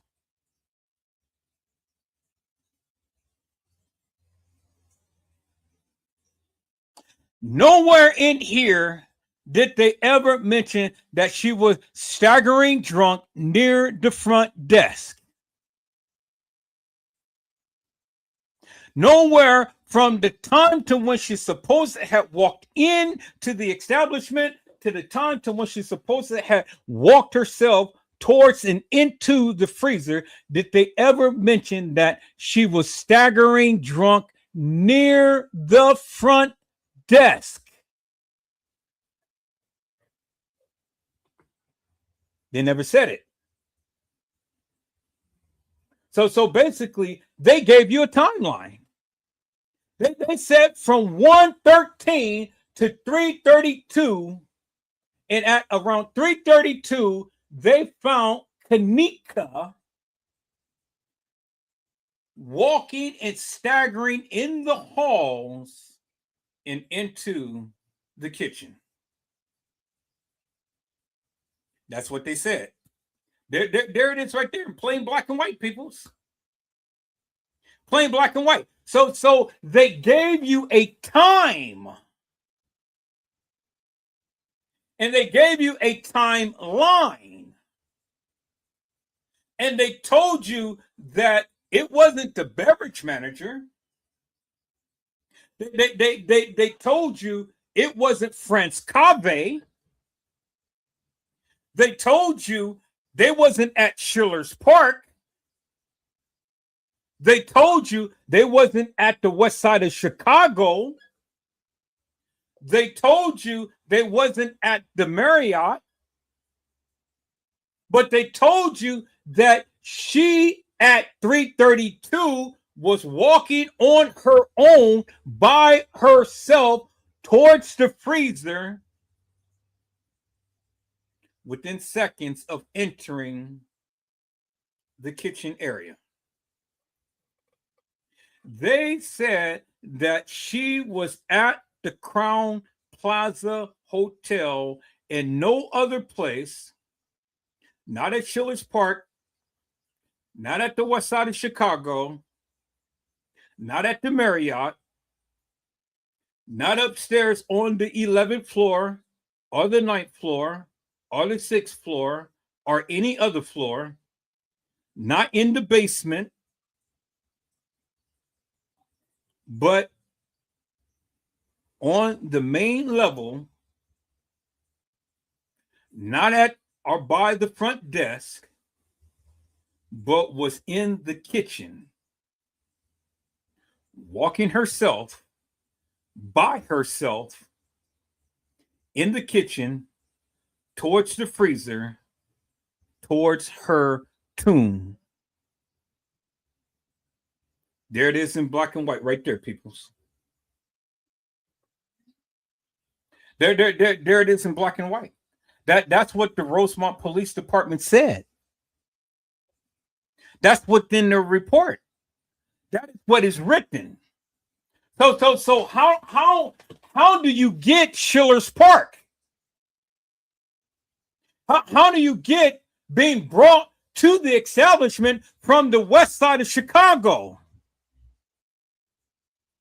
How do you get she being at the Marriott when they clearly stated that she was at the Crown Plaza?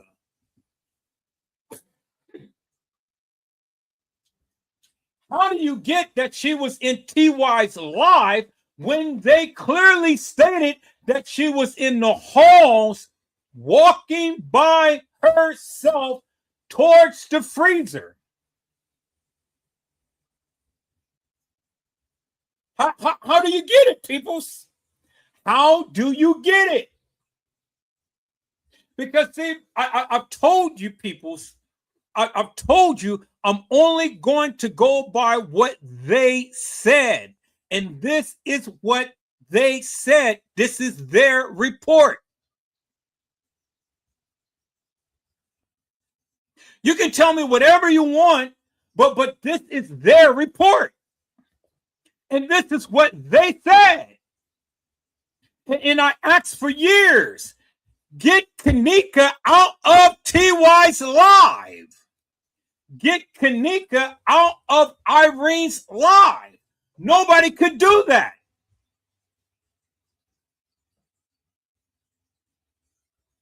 Nobody can do that. Because many of you came with all of this other theories and narratives and this and that and the other, but you could not prove unequivocally and undeniably where Kenneka was at any given point in time because you didn't have no proof. You didn't have no proof. Well, this is what they said. This is what they said where she was. Well, if she was where they said, look at all of the other people that was in the area. So certainly somebody had to see her. You can't have all of these people in the general area and she's staggering drunk and all of these people are in the general area.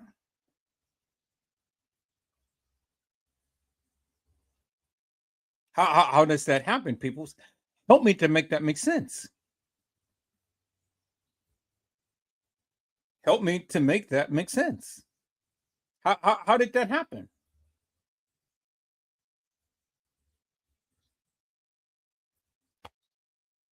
How did it happen, people? Because the thing is this. Y'all want to blame the beverage manager. You want to blame France Cave. You want to blame all of these people, but according to their own report, you got all of these kids in the general area as to where she was walking towards. According to their own report. And so somebody at some point in time had to see her walking. But if they seen her walking, my question is, how did she get in that area when she was supposed to have been in TY's live, in Irene's live?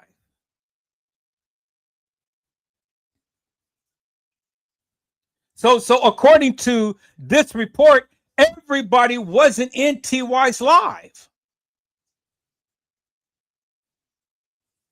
According to this report, everybody wasn't in Irene's live. According to this report, how did Kenneka get out of TY's or Irene's live if this was about the time to when either TY or Irene's live was happening?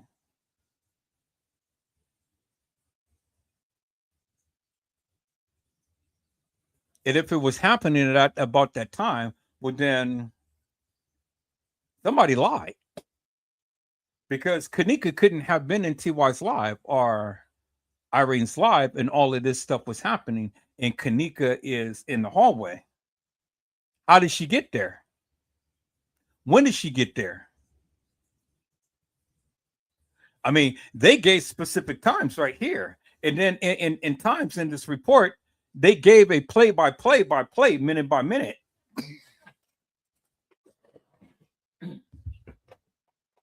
So help me to make that make sense, people. See, when you want to when you want to argue with me about certain factors in this case, then you got to do your research.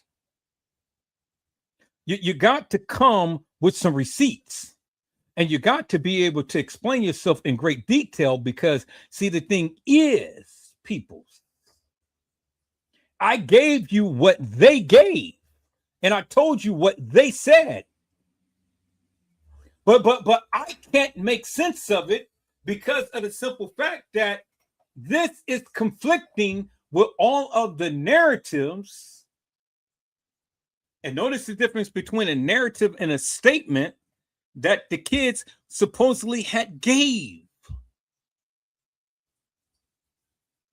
And when we compared this to the narratives, peoples, it doesn't line up. When we compare this to the video footage, it doesn't line up.